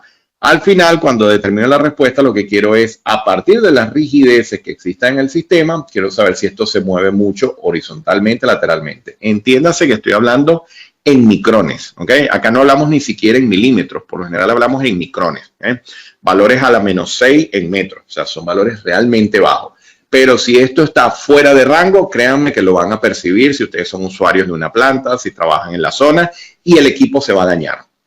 Incluso hay requisitos de control de vibraciones que están en función de estos valores y cuando se exceden ciertos valores hay tablas que nos dicen equipo ya con problema de funcionamiento. ¿Okay? En algunos casos las vibraciones incluso afectan el consumo eléctrico, o sea que esto puede ser muy catastrófico en ciertos, como quien dice, atacando varios escenarios. ¿Okay? Yo cuando trabajo con este método dinámico tengo que involucrarme con lo que es el uso de funciones de impedancia. Acá es donde hago la aclaratoria entonces en el que esto no es un coeficiente de balasto. El coeficiente de balasto es un resorte que se obtiene de vincular la presión de contacto esperada debido a cargas de naturaleza estática o cargas debido de naturaleza de larga duración que están en fase con la deformación. Es decir, es un problema de rigidez estático. Cuando yo tengo un problema dinámico, entonces yo tengo que trabajar con una rigidez dinámica que me representa la parte real del problema. Y el amortiguamiento, ¿por qué? Porque yo sé que ahí existe un ángulo de fase entre la respuesta como tal del sistema asociada a la deformación, al desplazamiento y lo que sería la fuerza y lo que sería la velocidad del sistema. Entonces, ese ángulo de fase obviamente está íntimamente vinculado también a lo que sería la proporción de amortiguamiento y ya vemos que existirán otras formas de amortiguamiento, como por ejemplo amortiguamiento por radiación, etcétera, que veíamos hace un momento, y entender que el terreno está sometido a un proceso de carga histerético. El problema lo puedo resolver con tres resortes en 2 dimensiones, como se observa acá, o su equivalente perpendicular a la pantalla, que sería un caso tridimensional. Como les digo, sí, los modelos tridimensionales nos gustan mucho, nos parecen muy completos, son excelentes para grandes proyectos, pero siempre recomiendo hacer un análisis inicial en 2 dimensiones, tener todo controlado para luego pasar al análisis tridimensional. Las funciones de impedancia pueden tener una lógica parecida al cálculo de la rigidez estática desde el punto de vista conceptual, teniendo en cuenta que no estarán en fase, lo que sería la aplicación de la fuerza y el desplazamiento. De allí que eso sea el concepto inicial de un problema dinámico. Sin embargo, si nos basamos en que la relación de esa fuerza y ese desplazamiento realmente depende del tiempo, porque están variando en el tiempo, bueno, podemos decir fuerza entre desplazamiento, pero yo sé que ambas variables son dependientes del tiempo. Y teniendo en cuenta este comportamiento, los investigadores, como por ejemplo Gaceta, Causel y muchos otros, han partido de ciertos comportamientos apoyados sobre el terreno, con profundidades de embebido, para el caso de pilotes, grupos de pilotes, etcétera, para definir impedancias laterales, impedancias verticales, impedancias a la rotación, etcétera, que serían estos coeficientes de rigidez dinámica que de igual manera tendrán asociado su respectiva porción de amortiguamiento para yo poder determinar la respuesta. La solución general será entonces la parte real, que es la rigidez dinámica, la parte imaginaria que me vincula el amortiguamiento, y esa componente total de amortiguamiento debe considerar el amortiguamiento histerético del material y el amortiguamiento por radiación que se desarrolla en los laterales de la cimentación, en los alrededores, en todo lo que sería el borde del cimiento como tal. Teniendo en cuenta estas funciones de impedancia es que yo puedo llevar esto a la base de mi modelo y estas funciones de impedancia se han desarrollado para cimientos superficiales, para losas, para bloques rígidos, para pilotes, grupos de pilotes, etcétera. Fíjense que esto empieza, como les decía hace un momento, en los años finales de los 60, ya comienzos de los 70. Se han venido desarrollando diferentes metodologías. Resaltan mucho las metodologías de Gaceta, las metodologías de Causel. El método de Richard se utilizaba mucho en los años 70. Estaba contemplado en el texto de cimentaciones el Bowles todavía. Hasta la última edición estaba contemplado el método de Richard en los últimos capítulos del texto. Y la idea acá es que podamos llegar entonces a determinar unas amplitudes en las diferentes direcciones y controlar esos valores de amplitud contra lo que establezca el código o la regulación local. Ese sería el objetivo final en el proceso de diseño. Ya fíjense que acá hay un criterio que está establecido en el código ACI 351, pero lo van a conseguir en mucha literatura, en donde fíjense, dependiendo de lo que sería la frecuencia del equipo, revoluciones por minuto, vamos a tener que, si yo intersecto el valor de frecuencia de mi equipo con lo que sería la zona en la que se manifiesta cada uno de estos comportamientos asociados a las velocidades, yo voy a poder saber si definitivamente estas amplitudes están en orden. Y fíjense que es interesante porque esta primera región A se le conoce como sin defecto típico de equipo nuevo, lo que les decía, ¿no? La relación de revoluciones por minuto contra velocidad y amplitudes laterales es realmente baja, es casi imperceptible. Pero cuando pasamos a la zona B, ya ahora tenemos defectos menores, ya entonces incluso estamos desperdiciando dinero porque hay un problema de más consumo eléctrico. Ya luego, fíjense, en la zona C ya tenemos un problema defectuoso, hay que corregir rápidamente, pero fíjense que cuando ya estamos en D o en E, ya realmente podemos tener un problema ya de fallo, un daño del equipo y ya prácticamente hay que apagar eso y solucionar el problema de vibraciones. Adicional a esto, muchas veces se puede completar el cálculo y se pueden aplicar factores adicionales, factores de seguridad antes de entrar a la gráfica. Se pudiese hacer. Algunos lo hacen, otros no. Ya realmente son cosas más de criterio del proyectista. Si la data está completa y todo está claro con el fabricante, todo realmente sí, en muchos casos pudiese ser no necesario. Pero fíjense que en casos donde puede haber algún fallo en lo que sería la información o se desea un factor de seguridad adicional, bueno, fíjense, hay unos valores para el caso de turbinas, compresores centrífugos, etcétera, para bombas centrífugas de varios tiempos. Y bueno, a medida que intervienen mayor componentes de fuerza en varias direcciones, el factor cambia, ¿no? De manera que a partir de allí, como que si obtenemos el cálculo, multiplicamos por alguno de estos números, dependiendo del equipo que estemos analizando, y vamos simplemente a determinar en qué zona de la gráfica estamos. Y con eso ya completaríamos el diseño y ya terminaríamos de validar el diseño como tal. Entonces, bueno, voy a mostrarles acá una información. Denme un segundo para abrir acá un momento el modelo. Vamos a ver, un segundo.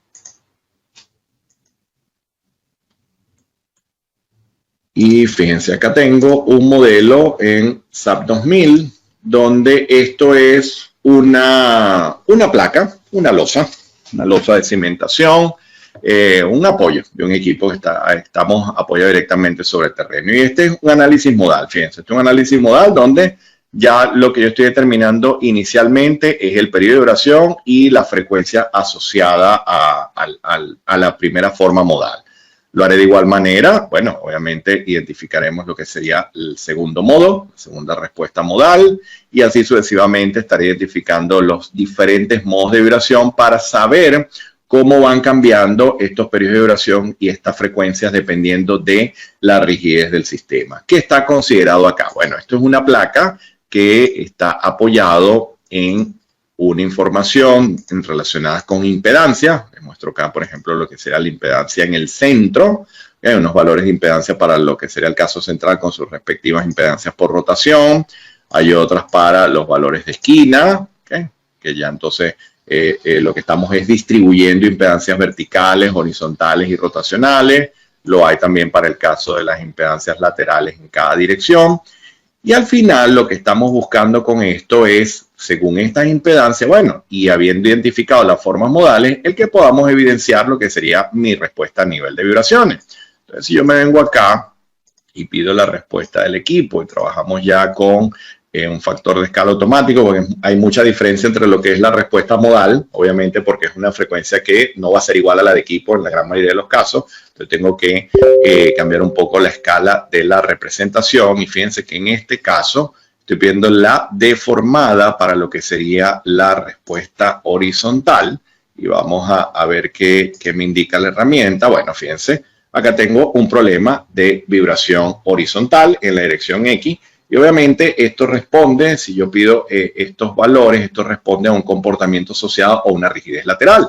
Si yo pudiese venir acá y pedir, vamos a ver si es este link, vamos a que me lo muestre acá, a ver, esta es rotación, vamos a ver si es la junta 184, esto es un desplazamiento, bueno, esto es un desplazamiento en Y y me sirve para ilustrar el problema. Este sería el equipo horizontal en Y, vamos a pedirlo acá, en la otra dirección. Vamos a verlo. Dale en X entonces. A ver. Muy probablemente tenga que definir otra función. Vamos a hacerlo. Vamos a pedir el desplazamiento en dirección X. Creo que era la junta 184, si no me equivoco. Vamos a dejarlo allí. A ver si nos los muestra. Remover esta. Y vamos a pedir acá, creo que es si no me equivoco. Bueno, vamos a ver si ahí está, ¿ok? Fíjense que ahí tenemos ya lo que sería la respuesta dinámica. Esa respuesta dinámica que se está viendo acá es la que estamos evidenciando en la animación. Pero lo interesante es que yo no me puedo venir a la herramienta y montar un resorte que venga de la nada, que venga de una tabla, ¿no? Para ello tenemos que hacer primeramente un análisis según lo que establece el código y determinar las funciones de impedancia que están acá, determinar las respectivas rigideces y amortiguamiento. e incluso manualmente yo puedo obtener estas amplitudes de deformación que se observan acá y comparar que esas amplitudes de deformación coincidan con las que tengo acá. ¿Vale? Entonces que estos valores que estoy reportando acá, acá estamos en el orden de 2 por 10 a la menos 6 metros, me vengo por acá, estamos prácticamente hablando de estos valores de amplitudes esperados en el sistema. Entonces, por ejemplo, esta es una hoja Excel que permite efectuar ese cálculo, pero adicionalmente en el material de este programa van a tener el paso a paso en MATCAD para el análisis del equipo, el cómo determinar cada una de las componentes, todo paso a paso para que puedan aplicar toda la metodología completa y al final puedan determinar esas amplitudes de la misma manera y puedan comparar esas amplitudes con el criterio de aceptación o rechazo que establece el código ACI 318. Ese sería el primer caso, teniendo en cuenta esa respuesta de la cimentación, por ejemplo, ante cargas horizontales. Pudiésemos pedir también, bueno, vamos a ver lo que sería la respuesta ante las rotacionales. Y en las rotacionales es interesante porque vamos a pedir acá que sería la rotacional X. Y acá tengo que modificar la escala porque cambian fuertemente las magnitudes de rotación respecto al desplazamiento horizontal. Vamos a ver si lo puedo evidenciar con esto, creo que sí. Vamos a darle OK, vamos a ver si lo podemos ver y ahí lo vemos bien.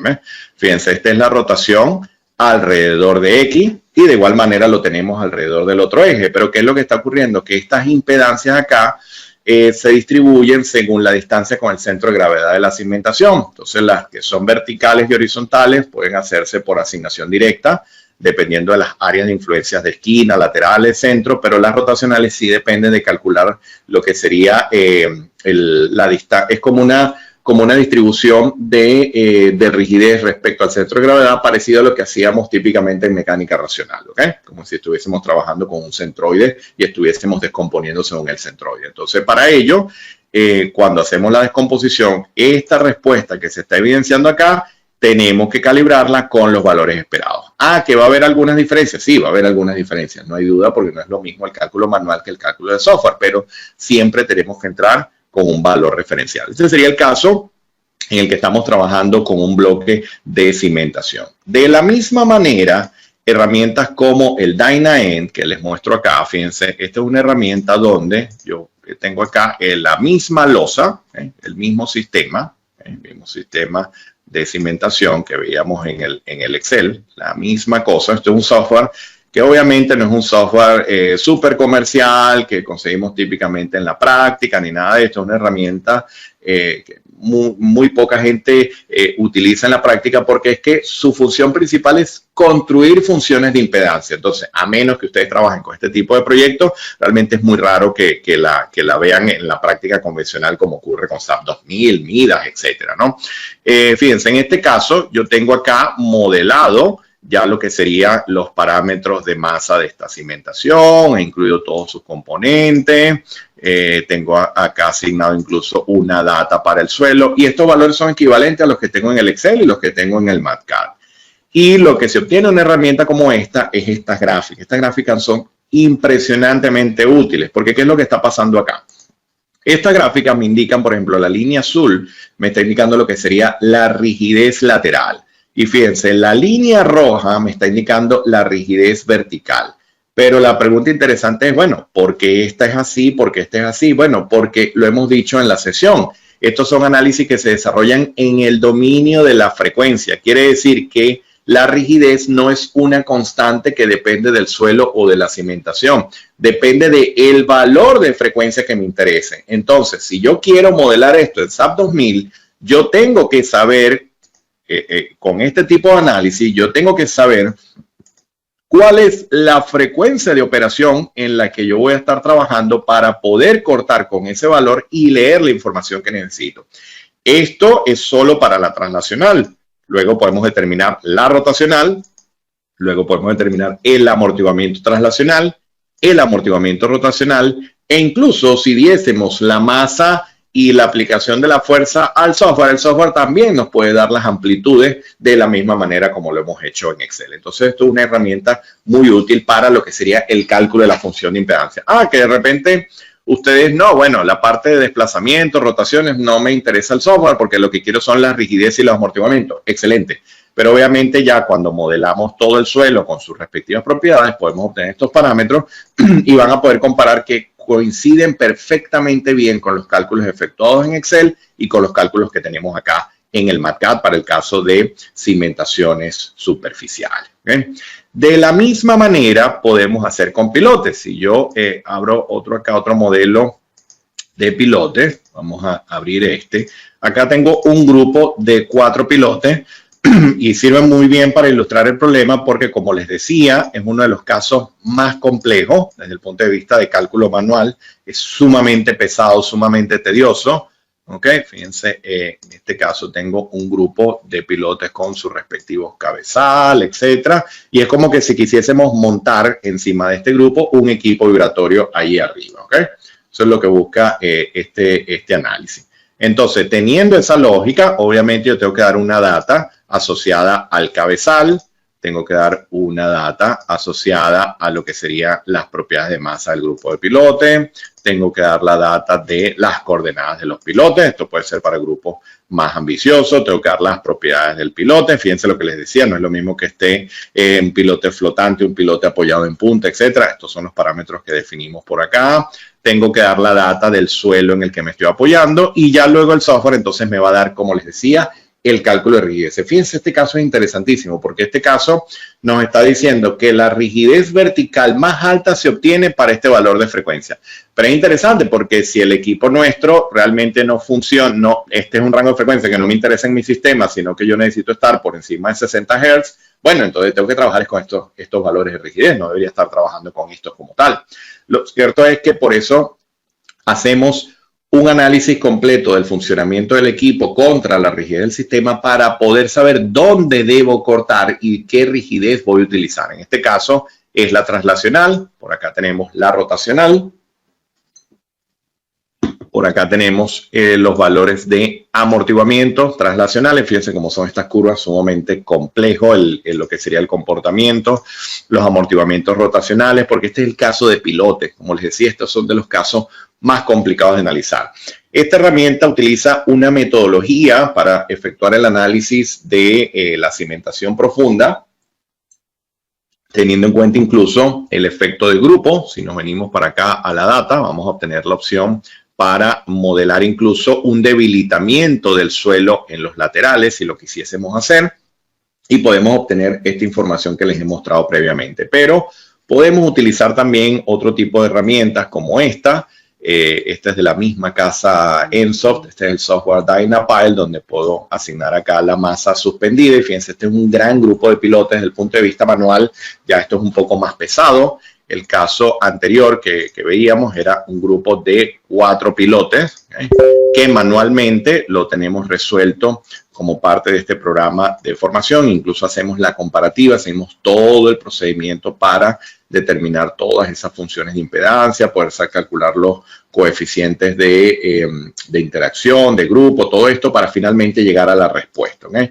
Pero claro, cuando ya llegamos a un grupo mayor, obviamente ya ahí sí se recomienda trabajar con este tipo de software, donde podemos, por ejemplo, vamos a pedir acá algunas gráficas, podemos obtener, fíjense, esto sería las rigideces, ¿no? Rigideces traslacionales en función de la frecuencia, parecido a lo que veíamos hace un momento en el Dyna. ¿Qué más podemos ver acá? Bueno, podemos ver lo que serían las rotacionales, las rigideces rotacionales. Podemos ver lo que serían también los desplazamientos traslacionales de los pilotes. Podemos ver las funciones de transferencia del grupo de pilotes. Al final esto es un análisis en el dominio de la frecuencia, o sea que trabajamos con el concepto de la función de transferencia y podemos incluso determinar las respuestas, ¿eh? Fíjense, esta es la respuesta sobre la superestructura que tenemos allí analizada a nivel de desplazamiento. También lo podemos ver a nivel de cimentación y podemos ver incluso el tiempo historia, porque hay que entender que acá hay un sismo que se ha asignado, en este caso. Esto lo puedo hacer con un tiempo historia del funcionamiento del equipo, también lo puedo hacer con un terremoto, ¿no? Con un registro. Fíjense, si yo pido acá, por ejemplo, en la data, pedimos al movimiento del terreno, decimos acá OK, bueno, fíjense, acá tengo una acción sísmica como tal, pero realmente yo puedo acá modelar perfectamente lo que sería la señal del equipo y el análisis es exactamente igual, es equivalente. ¿Okay? De manera que, bueno, esta sería otra fuente de información para poder construir la función de impedancia. ¿Okay? Ahora bien, un caso interesante a revisar es el caso de los soportes elevados. Veíamos hace un momento referencia a lo que serían las plataformas, como esta que se observa acá. En este caso, lo que está modelado allí arriba es el eje de la turbina. Fíjense, acá lo vemos un poco mejor. Fíjense lo masivo que se ve todo. Incluso es importante que ya cuando pasamos a un nivel de sofisticación ya más avanzado del modelo, hay que considerar ciertas uniones rígidas entre lo que sería la viga y la columna. Esto se puede definir con nodos adicionales para tener en cuenta de que realmente las dimensiones son enormes, ¿no? Acá tenemos pilares de 1 metro, 1 metro por 1 metro, el espesor de lo que está acá arriba es de 1,80 m y a partir de la altura del shaft de la turbina o el eje de la turbina se están desarrollando también componentes adicionales de rotación. Pero, ¿qué hemos dicho en la sesión? ¿Qué hemos dicho en la teoría previamente? Bueno, que lo primero es determinar las formas modales. Eso es lo primero que tenemos que hacer. Yo tengo que hacer primeramente un análisis modal y tengo que determinar mis formas modales. Entonces ya yo veo acá que realmente en este caso estos valores que tenemos acá, ¿qué me están tomando en cuenta? Bueno, la rigidez de mis columnas, la rigidez de la losa, la rigidez de los componentes que están involucrados. Pero hay otra cosa importante, que es que arriba en el eje están modeladas las masas de la turbina, las masas que me da el fabricante para yo poder considerar esto en mi análisis modal. Y con eso ya voy obteniendo un periodo de duración, una frecuencia, obviamente para los diferentes modos. Ahí vimos el primer modo, vamos a ver el segundo modo de duración. Algo pareciese bastante sensato, pareciese ser lo esperado. Y acá tendríamos entonces el tercero, que sería el caso de la torsión. ¿Qué podemos analizar con esto? Bueno, vamos a echar un vistazo. Vamos a partir de este modelo, vamos a revisar lo que sería un análisis tiempo-historia, con dos funciones que hemos definido acá, una coseno y otra seno. Vamos a ver dos señales. Este valor de periodo acá está en función de la frecuencia que nos ha dado el fabricante, de la frecuencia del equipo. Y estoy trabajando con una función seno y una función coseno porque estoy guiándome por lo que me especifica el fabricante y que hemos indicado en este último punto, la fuerza ortogonal en las dos direcciones del eje se transmiten al cimiento a través de los apoyos. De manera que acá tengo considerado unos puntos de aplicación de dichas fuerzas que son ya magnitudes dinámicas y que dependen de ese análisis tiempo-historia, ¿ok? Ese análisis tiempo-historia que hemos hecho referencia acá. Y a partir de allí, a partir de esa información, entonces yo puedo decir, bueno, mira, dame lo que sería la deformación, a lo que sería el análisis tiempo-historia, vamos a pedir la envolvente, vamos a pedir esa respuesta envolvente, el desplazamiento relativo, y vamos a ver un poco la animación. Y bueno, obviamente esto siempre es para fines ya ilustrativos. Ya ustedes si conocen la herramienta sabrán que bueno, esto siempre gusta mucho al cliente, pero bueno, nosotros tenemos que ver valores, tenemos que ver magnitudes. Entonces podemos venir acá, podemos venir a las funciones. Acá tengo esta junta que está acá, es una de las juntas de puntos de aplicación importantes del eje de la turbina, que está en función de tiempo. Y cuando pido la respuesta, bueno, me doy cuenta que el sistema logra cumplir las expectativas, porque realmente esto es lo que se conoce ya como la respuesta estable. ¿Okay? Hay una respuesta trasciente que pasa luego a un steady state, una respuesta estable según el proceso de aplicación de carga. Y bueno, muy probablemente en un proyecto de esto tendremos que controlar este máximo valor que se desarrolla acá en la parte trasciente, que puede ocurrir, pueden haber mecanismos de resonancia en esos casos. Todo esto, como les digo, hay que conversarlo con el fabricante. Bueno, acá tenemos un valor de 5.17 por 10 a la menos 4 como valor máximo, pero fíjense, estamos considerando apoyos rígidos. Este sería el inicio del problema. Empezar con una condición de apoyos rígidos, tal cual. Vamos a ver qué más podemos hacer. Bueno, yo me vengo a Dyna-End y digo, bueno, mira, yo voy a construir acá una función de impedancia para esa turbina y yo lo que tengo acá es modelado mi apoyo.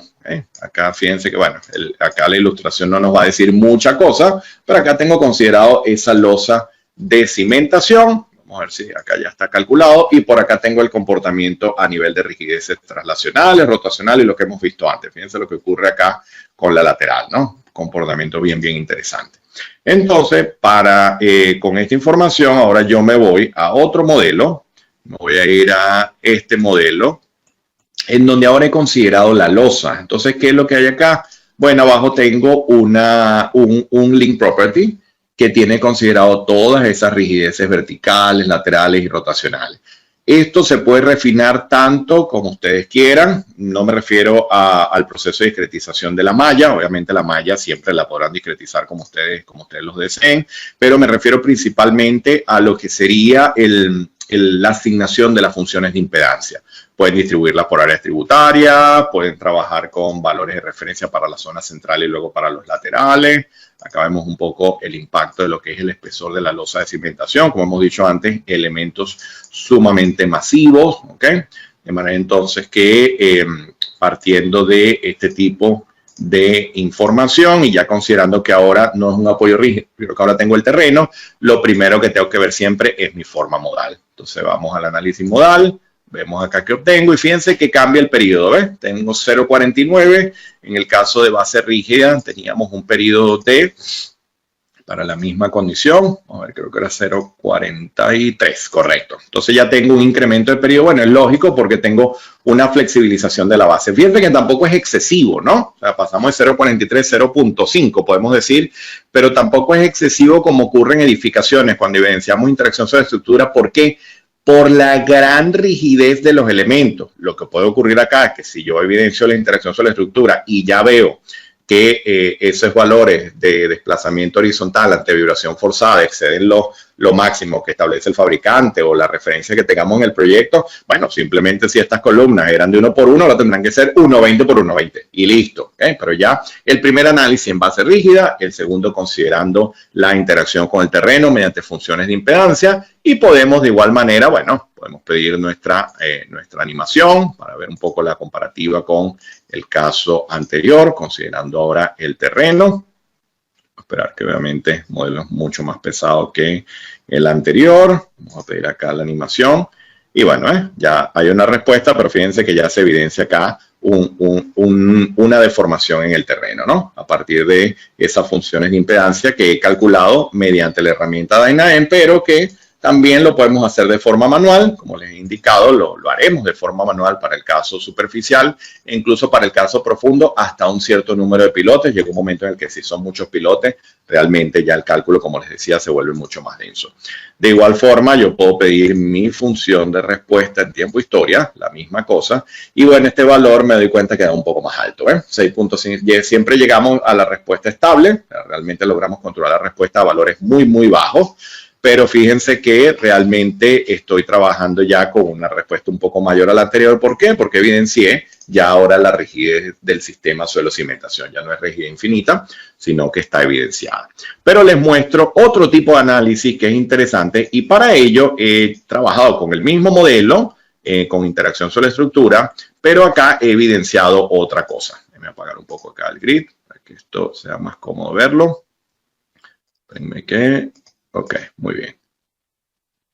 Acá estoy trabajando con un steady state, entonces en este caso he cambiado la frecuencia del equipo. En el otro caso estaba trabajando con un equipo hasta 50 Hz, okay, 50 Hz como máxima frecuencia. Y acá lo que he hecho es que he modificado la frecuencia y he utilizado una frecuencia donde estoy trabajando como que con un equipo cuya frecuencia va a caer dentro del rango de periodos que están evidenciados en el análisis modal. Recuérdense que si yo pido acá la respuesta modal, pido acá lo que sería el primer modo, acá está mi periodo de duración, y fíjense, tengo una frecuencia de 2 Hz, si vengo para acá tengo el 2.3, voy para acá 2.9 y así sucesivamente, ¿no? Entonces yo he utilizado un equipo que tiene una velocidad de operación cuya frecuencia está dentro de la respuesta modal de la estructura. Y ahí es donde el steady state es una excelente herramienta para entender qué ocurre, porque yo puedo a partir de la deformación decirle, bueno, mira, dame la máxima respuesta para el steady state, dame la envolvente de las magnitudes, la puedo pedir. Y voy a poder evidenciar acá estos desplazamientos. Si me ubico, no sé, un punto acá del eje de la turbina, bueno, voy a poder ver mis desplazamientos y comparar, etcétera. También, como estoy trabajando con dos fuerzas, una vertical y una horizontal, puedo jugar un poco con las fases. Una no tiene por qué estar en fase realmente con otra, pueden estar a fases diferentes. Yo puedo también pedir en la deformada que me dé la respuesta para este ángulo de fase a 90 grados, ¿ok? Y obtendré lo que sería la respuesta, fíjense, una respuesta horizontal un poco extraña porque tengo acá como un cruce de fuerzas en el que evidencio unas deformaciones por cortante que hay por efectos de escala, pero que realmente pueden ser importantes para el sistema y pueden implicar que tenga que incrementar el espesor. Pero adicionalmente, y es lo interesante de este tipo de análisis, yo puedo pedir acá el comportamiento en función de la frecuencia. Lo voy a pedir acá a nivel de magnitudes. Pido acá el comportamiento y fíjense lo que me está diciendo el software. Esto es bien interesante. Me está diciendo que tengo acá una máxima respuesta y fíjense que el valor ya se fue muy por encima de lo que habíamos calculado antes, ¿okay? Porque he evidenciado ahora la interacción sobre la estructura, pero estoy consiguiendo acá una frecuencia que hace que se produzca una amplitud importante en el sistema. Obviamente acá juega un papel importantísimo la dirección de la carga, el por qué la estoy aplicando con un determinado valor de frecuencia. Recuerden que acá modifiqué el equipo. Aquel era un equipo cuya frecuencia de operación garantizó un dimensionado según las recomendaciones que vimos hoy. Me alejé de la frecuencia, hay una cierta amplificación al comienzo y ya luego se estabiliza. Pero en este caso no, fíjense que en este caso tengo una respuesta muy importante para este valor que tengo acá. ¿Y qué es lo que está ocurriendo acá? Que estoy cerca como de 2, ¿no? Aproximadamente, de 2 Hz por allí. Bueno, lo que está ocurriendo es que si yo pido nuevamente mi análisis modal y me voy a lo que sería al modo 1, bueno, fíjense la frecuencia cuánto vale, aproximadamente 2.05 Hz. Entonces la herramienta lo que me está diciendo cuando pido este comportamiento, me está diciendo, bueno, sí, hay una amplificación acá, pero ojo que hay otra acá. ¿Y esto cuál es? Bueno, es la siguiente forma modal. Y así podemos ir identificando diferentes respuestas dependiendo de los casos en el que la frecuencia de operación del equipo se iguale con alguna de las frecuencias modales del sistema. Entonces, sí, caracterizamos primero nuestra respuesta dinámica, identificamos nuestras formas modales, nuestros valores de frecuencia asociados y ya luego en los análisis podemos evidenciar la respuesta a partir de un tiempo historia para evidenciar lo que es esas respuestas trascientes y estables, pero ya luego con un steady state tenemos la gran ventaja de poder identificar esos picos, esos máximos valores y poder saber si hay alguna frecuencia que pudiese estar afectando notablemente la respuesta del sistema. O sea, nos va a ayudar a identificar algún valor de frecuencia que nos pueda traer problemas en el funcionamiento. Eso lo podemos hacer evidenciando la interacción sobre la estructura mediante el caso de cimentaciones superficiales o lo podemos hacer de igual manera modelando conjuntos de pilote. Y si no tenemos este tipo de herramientas, recuérdense que de igual manera, de forma manual, lo vamos a poder reproducir tal como lo hemos visto el día de hoy mediante MATCAD o incluso mediante el uso de hojas Excel como las que les mencionaba el día de hoy. Muy bien, vamos a ver, tengo por acá, bueno, por acá nos siguen saludando de muchas partes de Latinoamérica, de España, de muchas otras regiones. De verdad, muchísimas gracias a todos los asistentes, sobre todo que se puede decir que la gran mayoría de la audiencia se ha quedado hasta el final, cosa que agradezco enormemente. Me consulta por acá Daniel una pregunta: ¿en qué caso se decide hacer una cimentación con pilote o superficial para máquinas? Lo determina el estudio geotécnico y las cargas de los componentes. Tengan en cuenta que cuando tenemos equipos livianos puede pasar que, bueno, lo primero que pensamos es una cimentación superficial y decimos, bueno, es un equipo liviano, una cimentación superficial debería solucionar el problema. Lo que puede pasar es que ese equipo liviano puede tener una alta frecuencia de vibración. Y ante este problema, de repente, conversando con el geotécnico, independientemente de la magnitud de la carga, pudiésemos pasar a un sistema de cimentación profunda. Todo va a depender de cómo responda el terreno desde el punto de vista de respuesta dinámica, evaluando los aspectos que hemos visto el día de hoy. ¿Okay? Bueno, me consultaban por acá si se desarrollaban ejemplos en SAP 2000, ¿es correcto? Sí, tal cual, es una de las herramientas que se utiliza. Muy bien, me dice por acá José. Sí, muchas gracias José por tus comentarios. Saber si es necesario incluir los pernos de anclaje en el modelo mediante constraints.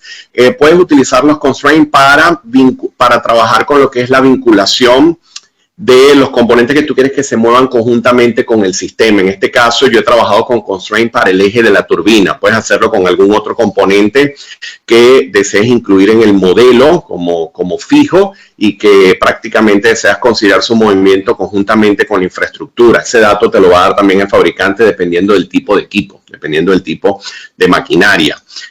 Bueno, muchísimas gracias. Por acá nos siguen llegando comentarios de agradecimiento. De verdad que muchas gracias a todos los asistentes y a todo el feedback y la retroalimentación que tengo por acá. Me consulta por acá Luis si se ven verificaciones de fatiga. No trabajaremos con verificaciones de fatiga. Todo el proceso de diseño se basa en una vida útil de la infraestructura para un proceso de vibraciones, tanto en condición de arranque y apagado de máquinas como en condición steady state. ¿Okay? Ya habrán algunas recomendaciones particulares para control de fatiga y en un caso que se le presta mucha atención es el de los pernos de anclaje para no tener este problema de la fatiga, donde los lineamientos que se dan para el proceso de pretensión, según lo que establece el ACI, lo que busca es no tener que involucrarnos con este proceso de verificación de fatiga. ¿Okay? Ya luego hay otros componentes que obviamente tienen que ver mucho con el equipo, que sí pueden sufrir ciertos tipos de fatiga, pero ya no es alcance de este programa. Yo en lo personal estoy involucrado en un proyecto de turbina, donde en efecto uno de los problemas de las vibraciones tenía que ver con un daño de uno de los componentes por un problema de fatiga, pero ya no era la infraestructura, sino la propia maquinaria. Entonces, bueno, ya era un problema, se escapaba de mi alcance y ya lo atendía directamente el mecánico. ¿Okay? Muy bien, vamos a ver, me consulta por acá Enrique, ¿se pueden enseñar cimentaciones con losa y estructura metálica? No es lo usual en este tipo de soluciones, no es lo usual porque tendrías que tener una estructura de acero pero tan robusta que aplicaría de repente para vibraciones bajas, para equipos de baja vibración o de vibración media, pero para equipos de grandes vibraciones realmente la estructura metálica no es la primera solución. ¿Okay? Bueno, muchas gracias por acá. Nos siguen llegando algunos comentarios.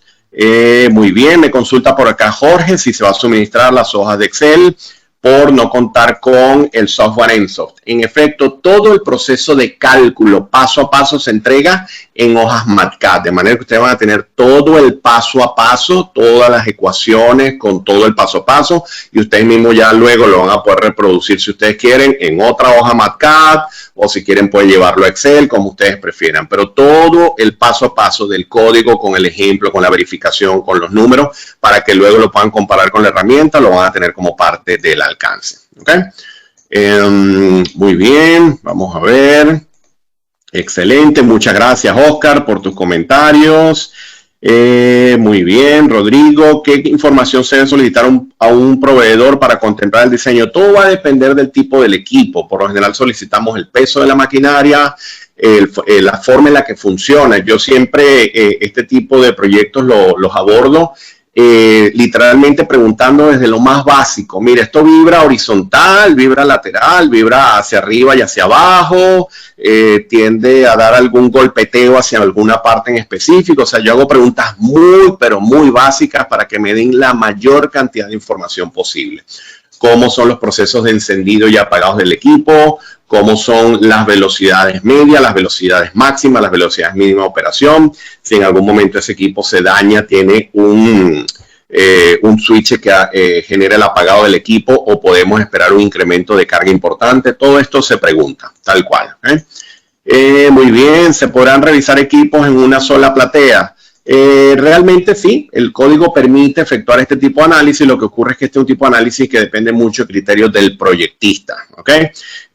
Como tal, no hay un ejemplo detallado paso a paso para un caso donde tengas una misma platea con varios equipos diferentes. No lo tengo desarrollado en este programa.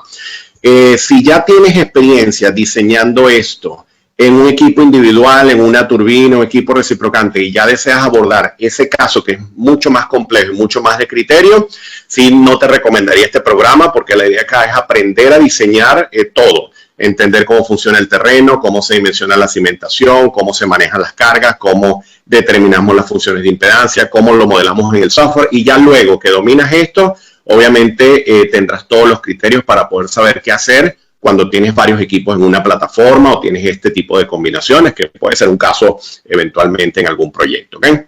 En muchos proyectos también yo en lo personal he mandado a independizar estructuras porque los comportamientos entre una máquina y otra pueden ser tan erráticos y tan complejos que muchas veces preferimos hasta independizarlo. ¿Okay? Pero eso va a depender de la particularidad del proyecto. Me consulta por acá en relación a los horarios. Jorge, no te preocupes, Jorge, que una persona se encargará de enviarte la información correspondiente. Muchas gracias. Otro Jorge, Jorge Menaca por acá. Gracias, Ángel, también por tus comentarios. Me consulta por acá Melvin, para el método de diseño de carga estática se aplican factores de mayoración como si fuese carga viva de impacto. Se puede hacer para ciertos equipos, para ciertas maquinarias se puede trabajar únicamente con métodos estáticos, es válido. Para otros equipos de alta vibración, de mucho comportamiento dinámico, no se debe hacer, no es lo recomendable. ¿Okay? El ACI da pautas para para poder diferenciar este tipo de comportamiento. Muy bien, me consulta por acá Héctor, si el curso está directamente dirigido a equipos de fuertes vibraciones. No, de por sí empezamos. Uno de los primeros ejemplos es una máquina que tiene, si no me equivoco, 300 RPM. Es una máquina relativamente pequeña, una especie de bomba rotativa. Es lo primero que abordamos para poder caracterizar y todo esto. Los equipos de alta vibraciones los vemos al final, sobre todo para el caso de las plataformas elevadas, lo que serían las turbinas. Ahí es donde sí nos involucramos con equipos de altas vibraciones. Pero toda la primera parte del programa, tanto superficiales como incluso profundas, lo hacemos también empezamos realmente con equipos de bajas vibraciones, para poder entender todo. Ya luego yo les doy la pauta y les explico que realmente el funcionamiento será igual para uno de altas vibraciones. Pero vamos a empezar con algo de poca vibración para entender cómo funciona. ¿Está bien? Muchas gracias, Héctor, por tus saludos. Muchas gracias por tus comentarios. Excelente. Gracias, Víctor, de igual manera. Edwin consulta, ¿las clases serán grabadas? Sí. Tendrán una sesión en vivo semanal conjuntamente con el material del aula virtual. En las sesiones en vivo hacemos una sesión como la que hemos hecho el día de hoy, donde revisamos proyectos, revisamos criterios, aclaramos dudas, explicamos ejemplos y todo esto, ¿no? Obviamente en una sesión en vivo de 2 horas y media, como la que hemos tenido el día de hoy, no podemos abarcar todo este contenido que es enorme y por eso el formato tienen una cantidad de información dentro del campus virtual y luego tenemos la sesión en vivo. Esa sesión en vivo se graba y la tienen disponible al día siguiente para su posterior visualización a la hora que deseen. Si no pudieron asistir a la sesión, de igual manera la pueden revisar y pueden formular sus consultas referidas a esa sesión o al material que esté contenido en el campus virtual. No hay ningún problema. ¿Okay? Muy bien. Ya José Ángel me consulta también en relación al acceso de los vídeos. No te preocupes, José Ángel, también una persona te contactará para hacerte llegar todo el detalle que requieras. Muy bien. Me consulta por acá Víctor si la norma aplicada para el diseño de estas bases también sirve para Colombia. Bueno, realmente yo no desconozco si Colombia tiene una normativa específica para este caso en particular. Estoy casi seguro que no, porque es que me hubiese enterado, ¿no? Me hubiese enterado antes también porque tengo muchos egresados de Colombia que son egresados de este programa de formación y trabajamos con el ACI, porque al final es la norma de referencia para el resto de Latinoamérica. Con el ACI he trabajado en este tipo de diseños para Ecuador, para Centroamérica, para Venezuela y bueno, obviamente también algunas cosas dentro de los Estados Unidos. Entonces, realmente me atrevo a decir incluso Europa, el caso de España, por ejemplo, cuando hay estas situaciones, no hay dentro de España una norma que tenga el mismo nivel de detalle de la 6351 para equipos vibratorios. Entonces, acá en España también, cuando me ha tocado atender alguna consultoría con esta situación, de igual forma trabajamos con ACI. ¿Okay? Pueden haber algunas cosas ya con el hormigón, en donde vamos al eurocódigo, pero realmente el proceso de diseño de lo que sería el tratamiento, la función de impedancia, realmente el 6351 es el documento universal utilizado en muchas partes del mundo para este tipo de proyectos. ¿Okay? Muy bien, excelente. Vamos a ver, correcto.